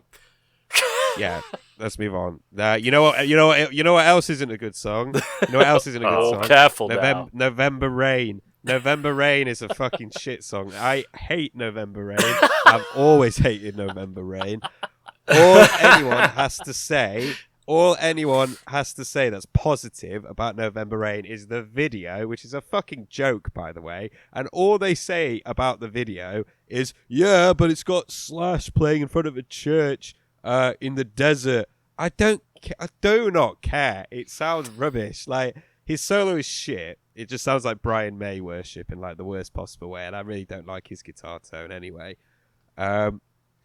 This song is a joke and should be ridiculed more. It's not ridiculed enough. I agree with that. It should be ridiculed more. Yeah. The fact it should be. It's a joke. The fact that it's almost trying to sound regal in itself is a joke. Like, for this band, it almost sounds like if you're going to a palace in a JRPG music. That's the kind of music. That's what it sounds like. The string part, yeah. It's just definitely. Actually, really, really heavily reminded me of a piece of music in Final Fantasy IX when you're in a palace. It's just as well. It's just a massive speed bump in this album that you've got to get over. It's almost slap bang in the middle. It's like if you're having a really bad week at work, this song is like Wednesday. It's right bang in the fucking middle, and you've just got to get over it to move on. It's a real job to sit through this one. It's ridiculously long on this already ridiculously long fucking album, and it's right in the middle, nearly right in the middle of it. 9 minutes long this is, and it just goes on and on and on and on. I was relieved, like, every time it finished. Like, it's such a horrible. It's such a hurdle to get through on this album. It's a joke. It's rock star like pomposity at its worst. And there are so many fucking songs left on this record as well. The song goes on and on and on, and you think, oh god, this has to be the end. It's got to be the end of this record. It's not even the end. You still got like 1, 2, 3, 4, 5, 6 more songs to get through. Not even the longest song on the album. It's not even the longest song on the fucking album. It's got no business being that long. It does not justify its runtime. Yeah, this is embarrassing. Danny, what do you think? See, I always assumed I'd heard this song before, but actually all I'd heard was clips of the solo in like guitar-y videos. And I'd seen that clip from the music video. Yeah. And I'd heard there was a clip I saw years ago. It was like a snippet of of Guns N' Roses playing, but of course, Axl Rose's Guns N' Roses. And it was just like a kind of piss take. Like, it was just saying, look how bad this is. And it was him performing it live. And all the comments were just like, man, this is bad. Yeah, This is yeah. embarrassing. I feel bad for him. Yeah. That's what it makes me think of. So it's got this sort of pathetic feeling to me already of him just being like, I didn't know I have to blame. And that it just, I can picture him. I can picture him walking across that stage trying to sing it. Pompous is the word, Alexei, and this is the one I was saving it for. This is them at their most pompous. The strings sound shit. They sound it's such an awful sound that they're using. And I was a bit confused because it got to like the solo in the middle, and I thought, was that the super famous solo with the weird fucking synth sound behind it? Was that it? Now, in its defense, it comes back. And I don't know, you didn't say bin, Alexei. I think the outro makes it probably not worthy of the bin. Oh, sorry. Yes, bin. I don't know. I think the outro is something. I hate the outro. The weird chants. Yeah, I just think it's about effort. I think it gets points for effort. For an album that feels so phoned in, I do think they were trying to do something big at that last part.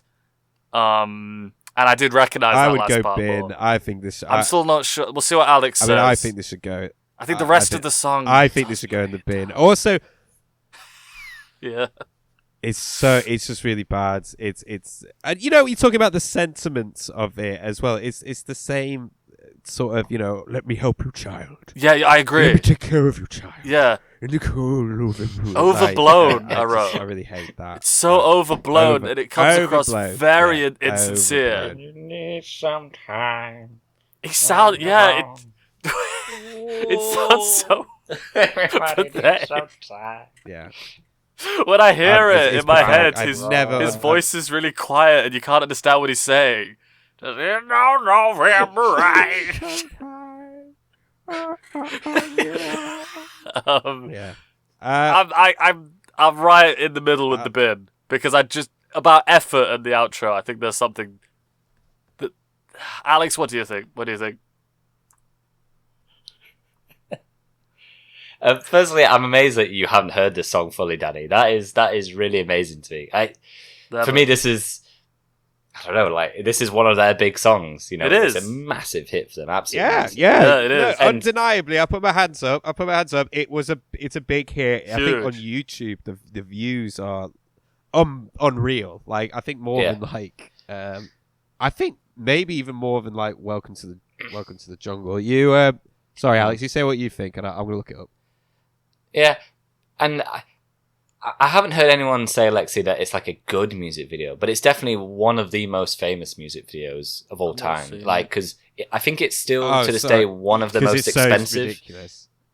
Yeah, it is one of the most expensive is one of the most ever made. Yeah, it is. Sorry, I'm going to clarify my point about the music video is whenever anyone's like, oh, November Rain's good. Yeah, it's got Slash like soloing in a desert in front of a church. That's what I mean. I don't think people think it's like a good video. I think people just like that bit. They just like that one shot. Yeah. 2.2 billion views. It's got 2.2 billion views. Yeah. That is crazy. That is insane. For a 9-minute orchestral ballad by a fucking metal band, that is ludicrous. So on the song itself, like, it's not a well put together song. However, kind of, I think, Danny, maybe you were saying this kind of a way that, like, if they are going to go, like, they want to push themselves, and now they've got all this money, they want to go big. I do kind of think this is the direction they should be going, but I wish this song had like the attention to detail that a Paradise City had or a Welcome to the Jungle had, because for me the idea isn't the worst part. It's the execution and just how repetitive that first section is. And it is ridiculous, but Guns N' Roses are ridiculous, and I don't think that's always a bad for them. But it's so long and sort of meanders along so much. And there's no... yeah, everything, even though they're trying to go a big production of it, it does sound a bit cheap. Like you're saying, the string section doesn't sound as good as it could do. And then I don't think it goes in the bin. I like that Danny's saying, I like the ending part enough. I think that's solid. And like I'm saying, I wish they had that attention to detail that Appetite had, because if they could have found a way to bring the first section into the second part and make it this really cool build up, or make build a real story with it, I think I'd say it's a good idea there, but they don't. It goes from that first section, then it just stops, and then we get a very different song. And I like Slash's guitar solo in that section, and I sort of like the feel of that section, even though, like I say, I do think it could be better. So no, I don't think it goes in the bin. Fucking hell. But I'm also saying, again, it should be a lot better. I'm wanting more from these guys, because we have seen that they can do big epics before. Right. Moving on to The Garden. Alice Cooper is on this one. Don't really get why, though. 1990, he wasn't... Don't stop it. Oh, wait, what did he put out in 1990? What did he put... Was it Hey Stupid? He put out The Garden. Stupid. It's not long after Hey Stupid. I think that's... Hey Stupid. Might be 88 or 89. Oh, so maybe he was doing 1990. all right. Yeah. Yeah, I think he was on his comeback. We're not at Nirvana. Yeah. Yeah, we're not at Nirvana ruined everything period yet, are we? So, yeah, he'd still, yeah, cool. I just don't get the point of this. Axl sounds like all hippy dippy and psychedelic, and then Alice Cooper comes in and he sounds all sinister. I'm like, what's the vibe? He sounds great. What are you going for? I'm not having this. Maybe that he sounds better than Axl. Like maybe that was the point.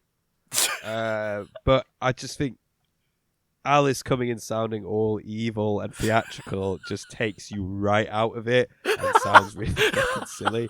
And again, 5 minutes. What the fuck? So much of this runtime is just wasted. The solo's alright, I guess. Yeah. Good solo. But, and again, sadly, the solo's alright, but it just goes to highlight how just fucking unmemorable all the fucking guitar solos are on this album. Yeah, waste of Alice. Alex, what do you think of The Garden? You're right. Alice Cooper goes for this not really like horror, but very dramatic sort of theatrical singing style, and it really doesn't fit with them. It really doesn't fit with what I have as Guns N' Roses in my head. So it is a bizarre choice. I absolutely agree. Yeah, it's and then I was very worried at first, because the way the track starts, we get this sort of slide guitar-y sort of sound, and I was like, oh no, we've got another honky tonk sort of thing coming on. Oh, man. But then it very quickly unfolds into not that. And I think this, I think they wasted Alice on this one, because it is really long and, again, kind of a bit of a boring listen. Though the solo towards the end, I thought sounded massive, and I thought it was really cool. But this one is a swing and a miss. Yeah. Danny? So it starts. I didn't know that Alice was on this, so I wrote, I'm sorry, there might be something here with this style and arrangement, but I'm really struggling with his voice, talking about Axl. Same stuff as the rest of the album, really. But then I was like, wait, that is Alice. I think that's Alice. And then I was like, okay, now hands down, it's the best song. It's the best song of the album.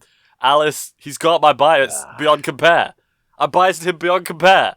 So I am being a bit silly, but it did make me happy to hear him. Yeah, it's like an escape. Alexei, you said it brought you out.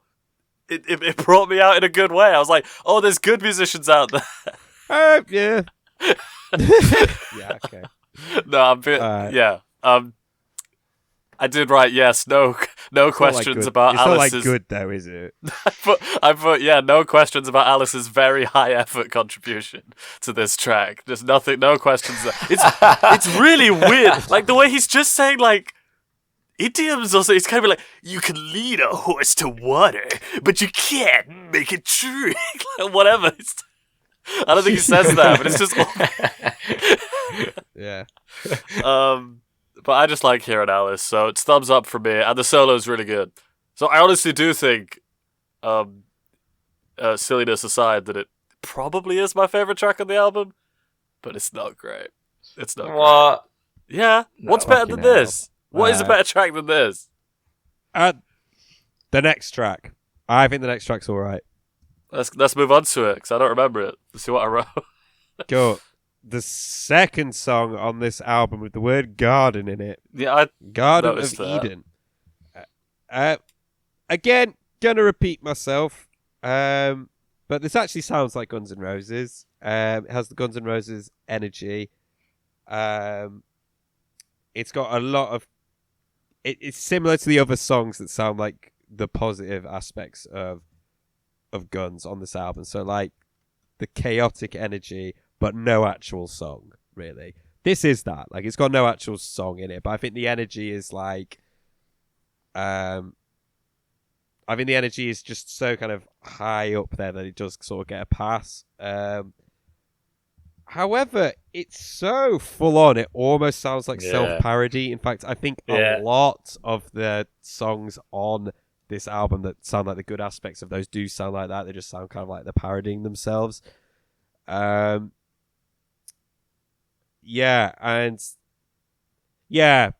sort of like they're just constantly on 12s. They're just constantly on 12, and they don't have the actual songwriting to balance it out like you do on Appetite. So you can have something quite ferocious, but at least there's like hooks and melody and whatever. This hasn't really got that. It's probably my favorite on the record, though. It sounds like an Appetite B-side. Better than all the other songs on this album that sound like Appetite B-sides. There's a bit more bite to it. They're just fun, chaotic. Could it be like a sort of passing track on Appetite? Danny, what do you think? I see what you mean, but like, think about what you're saying, and then this far into the album. So I was bored. I was just bored. I was thinking placement, yeah. There's 4 tracks after this. It's ridiculous. Yeah, it's a ridiculous. Yeah, it's a ridiculous place to put it, because you're thinking like, hey, you're rounding out this really fucking long album, so the rest of the runtime needs to be something. You know what I mean? It's got to be going somewhere, have a sense of direction, stuff like this, and this is sort of just spaffed in there. So placement-wise, it feels like a massive deviation and not really purposeful. Yeah. But I think as a song, it's cool. I think as a song, it's fine. See, I don't think there's a song there. I think there's an impressive high note at some point. And I thought, didn't we already have this song earlier? It sounds so similar to some of the other, maybe even on the better end of, more energy-ish tracks that we had earlier, but so similar to those ones, and I can't differentiate it. I can't hear it in my head right now. I think what happened is the last track, for no reason to do with skill or songwriting, brought me out of my... Like, it brought me back in. I was like, oh, whoa, that's Alice Cooper, no way. And I was suddenly paying attention again. And this was just a step back into the rest of the album. And I think that affected my mood. Really looking at my notes, there is so little for the next 4 tracks. So nothing on this one from me. Alex? I disagree with Alexei that this is sort of could fit on Appetite or be like a B-side of it. Because to me, even though, yes, it has the energy and just straight up, just fast-paced rock, sort of, it's so corny and sort of just, it's all rushed and there's no hook and it's so suffocating. To me, this sounds like a parody of a Guns N' Roses song, or like a cover band writing a Guns N' Roses song where it's got to have fast guitar, it's got to have this, and it's got to have that, so just go blah, blah, blah, blah, blah, blah, blah.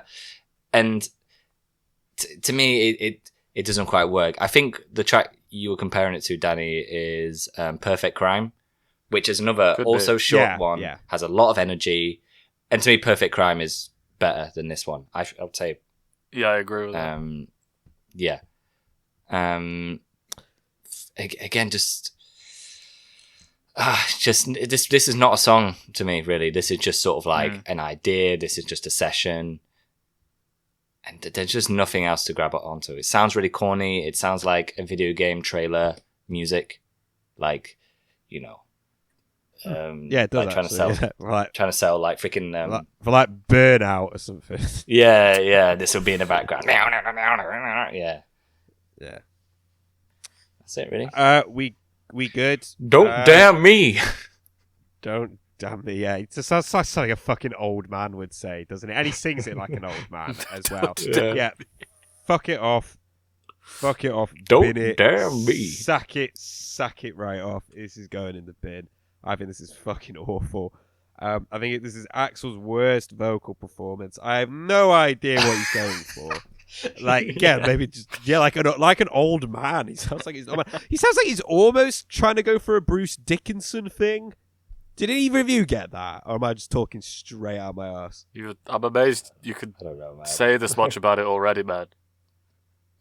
I don't know. I don't remember what he sounded like. Yeah, I mean, no, mate, man, I've barely got anything. I think it just his voice is all over the place. The sentiments of the song are just sort of self-important and dumb, and I think it should go in the bin. I think fuck it right off. I'm happy to put it in the bin. His vocals are just embarrassing. Yeah, he does that thing. This is the only thing I wrote, is that he does that thing where the vocal melody mimics the guitar part, and he keeps doing it throughout the whole song. And it sounds really dumb. Yeah. And I did write that the solo is more shreddy in a good way. That's the only positive I wrote. So, good job, Slash, but it's going in the bin. Alex? It's going in the bin. It's absolutely embarrassing. His voice is in this weird. You're right about the copying the vocal melody. The vocal melody copying the guitar melody.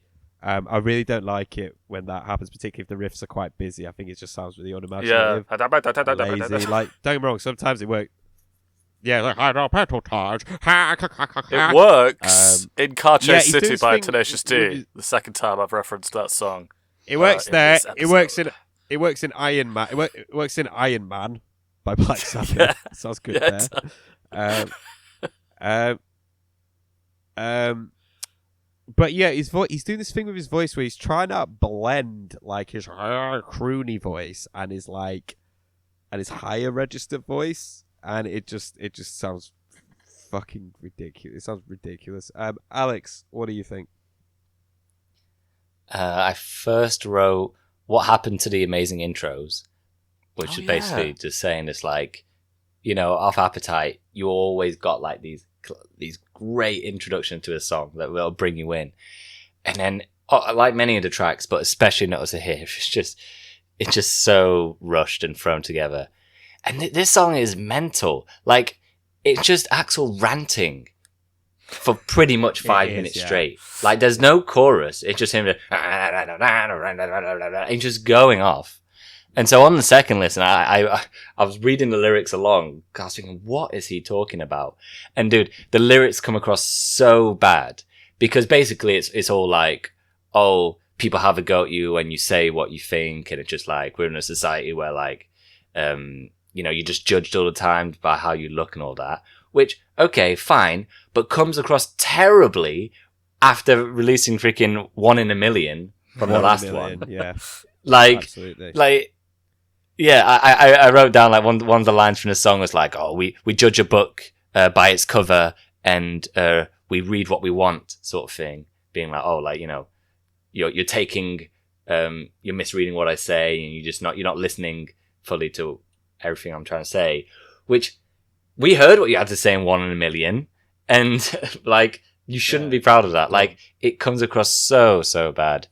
And this is just another track. This is just the peak of just, Axl, please just let the other band members just do something. Like, this, so much as album could have been improved if they just let the 4 band members just rock out for a bit. I really agree. You know what I mean? That, yeah. Like, I didn't think about that. You might not get any classic songs that way because you know, Axl Rose is a special singer in many ways, and he can add things to songs, but on this one he's taken away from the rest of the band members. And on this track, I mean, it's not acting like the instrumental is brilliant anyway, but the moments where he does stop talking is infinitely like, oh yeah, just I can hear the band members. Yeah, it is relieving. Yep. Yeah. Not good. Cool. Bad Apples. When it started, I was like, oh my god, funk. That was my first response. And then the piano slide came in and like, bin. Surely is going in the bin. Absolute status quo fucking nonsense. Can we move on? I think just bin. Unless you guys have something you want to say about it. This is just... all I wrote is shut up. Really, I really don't bad. like this one. It's really bad. Yeah. Bin. Yeah. Bin. Let's Cool. just move on. Silly twats. Right. Dead Horse. Oh my god, Bin. what the hell is this? Bin. What the hell is this? Bin. Fuck it right off. Suck it off. I wrote What even the less fuck for is this one. All I wrote is, oh, do not make me listen to this. I thought maybe at the beginning I was like, oh, is he doing like a grungy kind of thing? And then it just then it goes all major, and then it's absolutely mad bastards. I got I think on my final listen I got like a minute through this and I was like, I'm good. I'm okay. I just skipped it. I mean, Appetite would have been finished by now. Appetite would have been fucking finished ages ago. Yeah? Alex, do you have anything you want to say? I just wrote just another sign, big dip in quality, and nothing as to what made them special. Yeah. So really, like, yeah, I wrote stuff, Exactly, but that's yeah. it. It's just this is just everything that made them special in Appetite. Like the opposite. I mean, yeah. I mean, I wrote, compare this to Sweet Child of Mine or Rocket Queen or Mr. Brownstone. What are you doing? What are you doing? You don't need to make this. Is this really your best foot forward? Right, we're moving on. We're nearly done. One We more. are nearly finished. We are nearly finished. what a track! And then What a this track! Fucking 10-minute epic comes on at the end. Coma. This song is Coma. Good riff. Good Yeah, riff, yeah. except for they repeat it every fucking 5 seconds. Danny, what do you think? I'm glad you chose me to go first. All I wrote is, I'm tired. I'm not willing to pay attention. It might be, and emphasis on might, I really don't know, it might be one of the better tracks. I do not care to find out. I could not pay attention to this one. It's so long. I heard things that might be good, but Yeah. I don't remember. Alex? I think you make a good point there about this is the big problem with run times. It can really fuck us up because you spent that long sticking with this album and it's really not very good at all. And then to then throw like Yeah. a 10-minute song at the end that is like, no, we demand your attention. We demand your attention for another 10 minutes. To hear is Coma. just inexcusable. To hear Coma. It's like, oh no, we're not done yet. Do you know what I mean? Like, yeah. Alex, sorry, what do you think of Coma? What I said with November Rain, like, if they are gonna like go out there and like be bigger and like add more, I don't mind them trying something like this. And I kind of think this is an okay attempt, but it just needs like editing and focus and somebody to come along and like give them ideas, because there's some stuff here. I think like the riff is okay, and I kind of like the darker sound from them. I think that's really cool. In the middle, like the sort of like the sort of huge bass and drums After the kind of breakdown. like the metally Yeah, breakdown. that bit sounds yeah, good. yeah. Yeah, that bit Yeah. sounds good. Yeah, that bit sounds good. The problem is that after the breakdown and the riff comes back in, Yeah. the rest of the song just keeps going and going Yeah. and going, and you think that's really good. Again, come back into it. Give us the main riff, KissKast solo, out, and the rest of it goes back, and it does that thing again where it just goes back to a random fucking verse. The verses are the worst part. Yeah. Of this. Yeah. Definitely, Yeah, the verses are just directionless and tacked on. Axel, weirdly as well, sounds like he's trying to do Alice on this. I think Alice, if you're going to get Alice on a track, I think he would have been better singing the verses of this one. Yeah, he's trying to go for like a menacing sort of thing, isn't he? Yeah. Yeah, just like I said with November Rain, just sort of, if they had the same attention to detail as they had an Appetite, because we were saying with like Welcome to the Jungle, which is like a 5 or 6 minute track, but it's just like, it's full of different parts and it's always moving and it always keeps your interest. Yeah. If they had that level of detail for something like this, I think it could be a really good song and a cool direction for them. I think I agree with that. But it doesn't, and it does. Yeah, I agree. And it does just go on and on and on. And again, it's this 10-minute long thing, and I was trying to figure out what the story is behind this song. I still have no idea. But I can say it's Slash and Axel had both been in a drug-induced coma for a little bit. It's just about that, I think. Okay, well, I felt as though on the first listen, like it was going to go somewhere. There was going to be this big, like, I don't know, like release at the end or sort of climax. But it's a terrible ending. It's a really, really flat ending to the song, and amplified by this terrible little drum hit at the end. Again, really bizarre choice. Should have had somebody come in to like help like structure it all.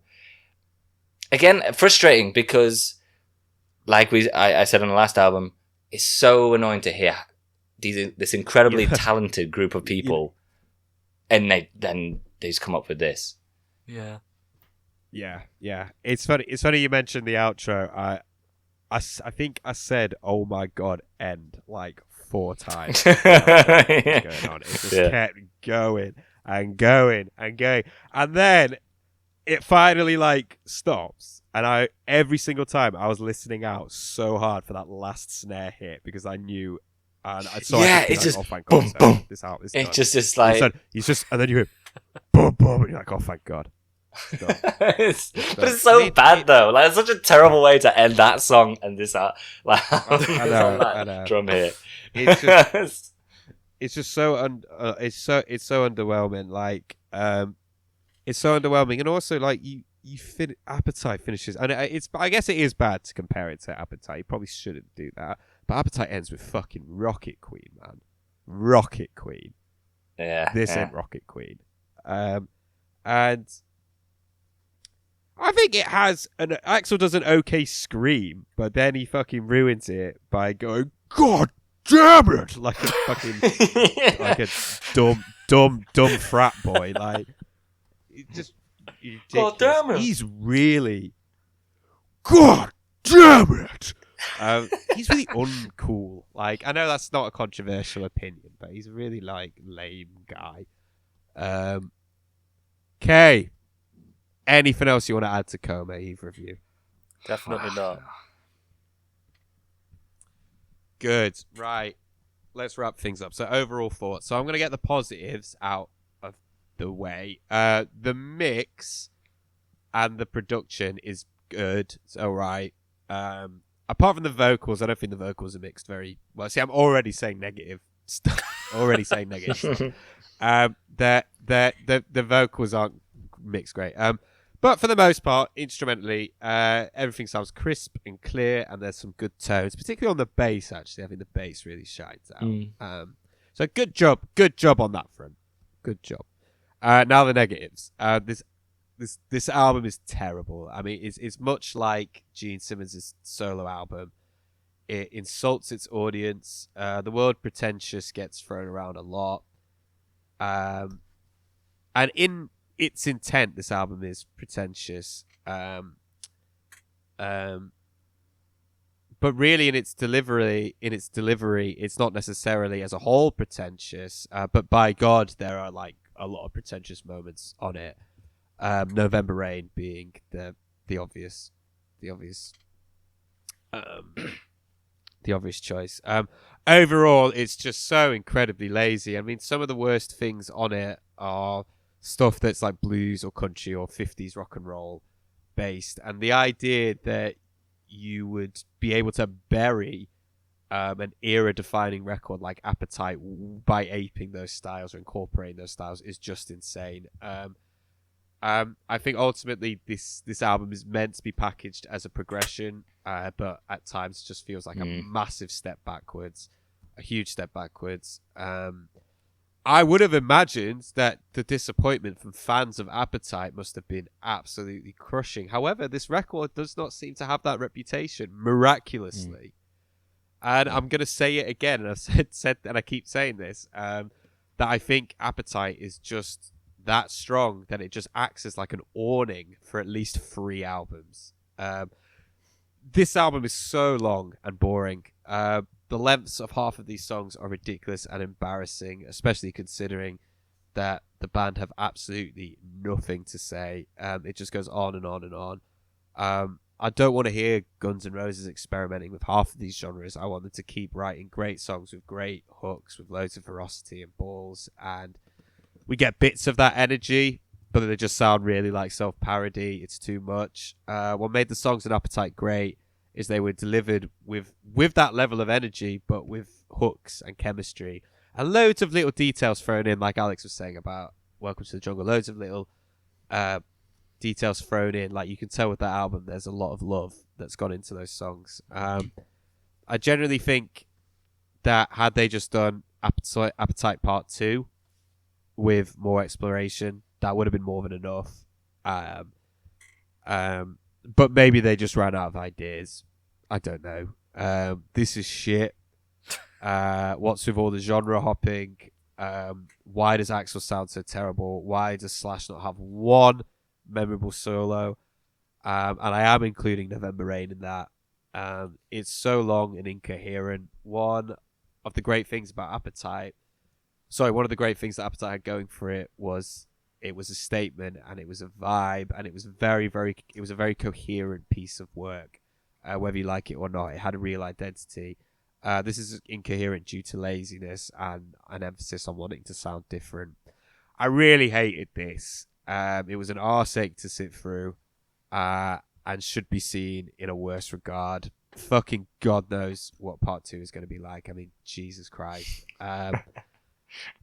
I think that there are a lot of parallels you can draw from this record to Gene Simmons' solo album, which we rated as the worst Kiss album. The genre hopping for no justifiable reason, pretentious, pompous, sexist, lazy, insulting to its core fan base. They have all of those things in common.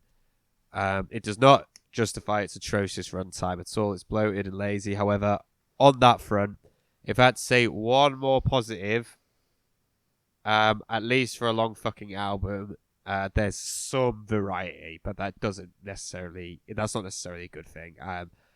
I don't really want that from Guns N' Roses, particularly if it sounds like this.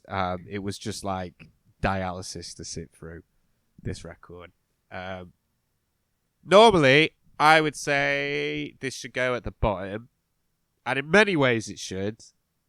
However, I was going to say, I was like, one. God damn. Yeah, it doesn't have 1 in a million on it. Now, the taste that 1 in a million leaves in your mouth after finishing GNR Lies is a pretty fucking bad taste. So for me, that needs a discussion.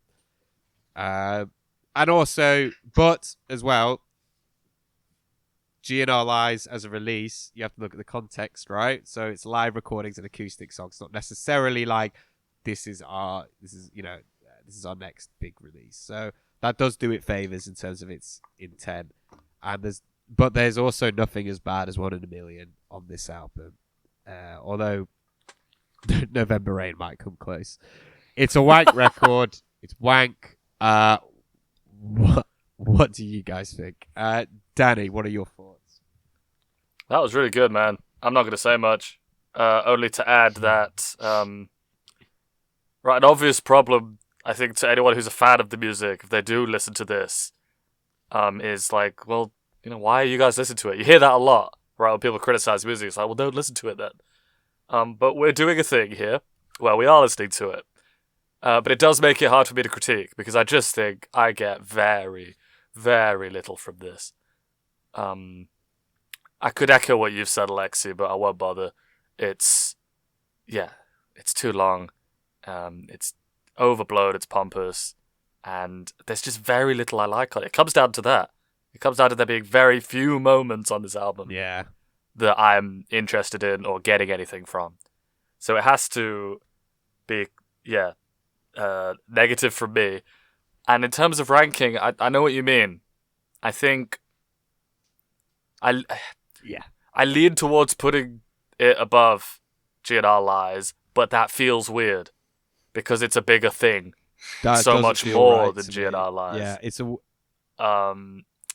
I just wonder whether, wanting to put it below GNR Lies is leaning too much on the fact that it's too long and that it doesn't live up to its length. But then maybe that does sort of become the source of all of the album's shortcomings, is that it's so fucking long. I'm leaning towards putting GNR Lies at the songs are bottom. bad as well. Of course, the songs are yeah. bad The songs are bad The as song is well. long. Like it's long with awful songs on it. I think I'm leaning towards putting it above, but I'm willing to be swayed.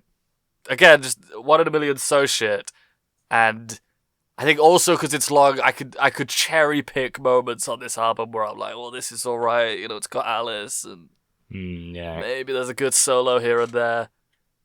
That's why it just I think I see what you mean, Alexei. It just feels unjust to put this not at the bottom. So I'm totally on board for putting it at the bottom. Well, I mean, right now I'm thinking putting it above. If it goes above, it's done it on a technicality. Yeah, basically. yeah, I agree with that. Because it doesn't have one. It doesn't have 1 in a million. It doesn't have 1 in a million on it, which is just which is inexcusable. Alex, what are your feelings? Yeah. Any positives I could say about the album would immediately just be sort of like, well, yeah, it's a positive, but even those positives, it's still a step down from what we had from Appetite. Yeah. And I know it's difficult for artists to live up to that album. There are many bands, singers, rappers that like their first album is amazing, and then they will always live under that shadow. Like it must be incredibly difficult to do that. But what they do in this album is the worst of both worlds, where they sort of obviously just the length, and it's just the arrogance is just, I still can't wrap my head around it. If they sort of went out there and said, okay, we want to progress as a band and we're going to try and do something different, and here's an album, and it just had let me get the tracks up: Live and Let Die, Don't Cry, November Rain, Coma, like the sort of like more bigger, more ballady, more, I don't know, memorable, bigger arrangement sort of noticeable, stuff. Yeah. If they went in that direction, I still probably wouldn't like it. But at least you could go to and go, well, they're trying something, and it's in a warehouse, but you could see a vision, you can see something there. But they do those songs alongside just these throwaway tracks and these all retro numbers, and then the Appetite sort of sound-alikes sort of thing with the same thing. And so you just get this horrible mishmash of it all. And there's no feeling from it. There's no direction. There's no character. It is just this... It leaves you a bad taste in your mouth because of that. Because it's like, well, if you don't care about it, why should I care? Sort of feeling. Yeah. And, okay, so... Yeah, obviously what I'm saying is that I don't like it. But the question, the 1 in a million question. I really don't know, because you could look at GNR Lies as 7 pretty bad songs, and then 1 horrible song that you have to like sort of pass over and just try to forget, which in a way is better than this album. I mean, how long it is and how frustrating all that. Yeah. But that one track is so I don't know. I mean, I think there's also something funny about saying that their double album magnum opus is still somehow worse than a song than an EP that has a song on it that uses the N-word. There's still something funny about that. It is a really. I feel as though we should put that at the bottom. Can we tie joint bottom? No, we can't tie. I'm saying joint bottom. No, we can't do it because you know what's going to freaking happen, Alexei. You know what's going to happen is next time. Oh God, next episode. we're gonna get the same and Chinese thing. democracy, and Chinese democracy. I vote GNR Lies at the bottom. Man, it's not as fun. Really... It's not as fun to put GNR Lies at the bottom. Yeah, okay. That's my vote. Yeah, okay. I don't know, man. I really did. Okay, GNR Lies is going at the bottom. Oh, that don't feel right to me at all. It's not. They're both really bad. They're both really, really bad. Use your illusion 1, number 2. Okay. We'll put it right. We're putting it number 2, but that is only on a technicality. It is scraped to number 2 by the skin of its fucking teeth. If he dropped the N-word in November Rain, it would be different. Jesus Christ! No. Oh no. Okay. Oh my God. That dog. Fucking hell. That is.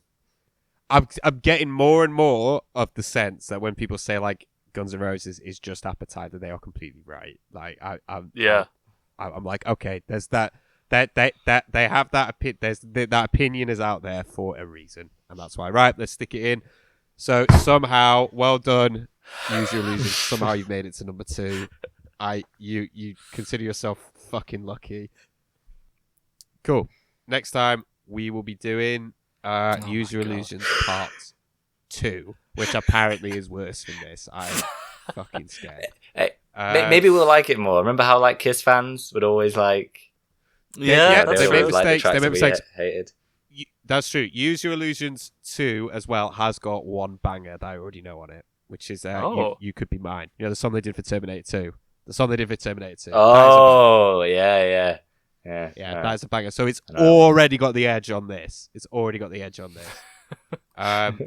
Right. Jesus Christ. Use Your Illusions 1. The gulf in quality between Appetite and Use Your Illusions 1 is ridiculous. Can we change it so Appetite for Destruction is number 1, Use Your Illusions somehow is number 3, and GNR Lies is number 4? Alexei, we can't do that. They need. Fuck we can put Use Your Illusion 2 between them because it's going to be so good. It might be better than Appetite. Right. I agree. We live in a society with rules. We do. Can't just do whatever we want. It could be. It could be. Right. So. We need don't to even know what we sing. We're singing a song on this record. I want to sing really November Rain. I think we should just. Okay. Can I? I'm just gonna go really far away from the mic and sing November Rain. Yeah, you do it by yourself. I'm not. Okay.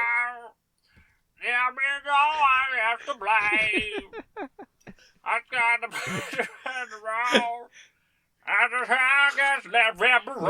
need some time on your own. Everybody needs some time. Ooh, don't you need some time?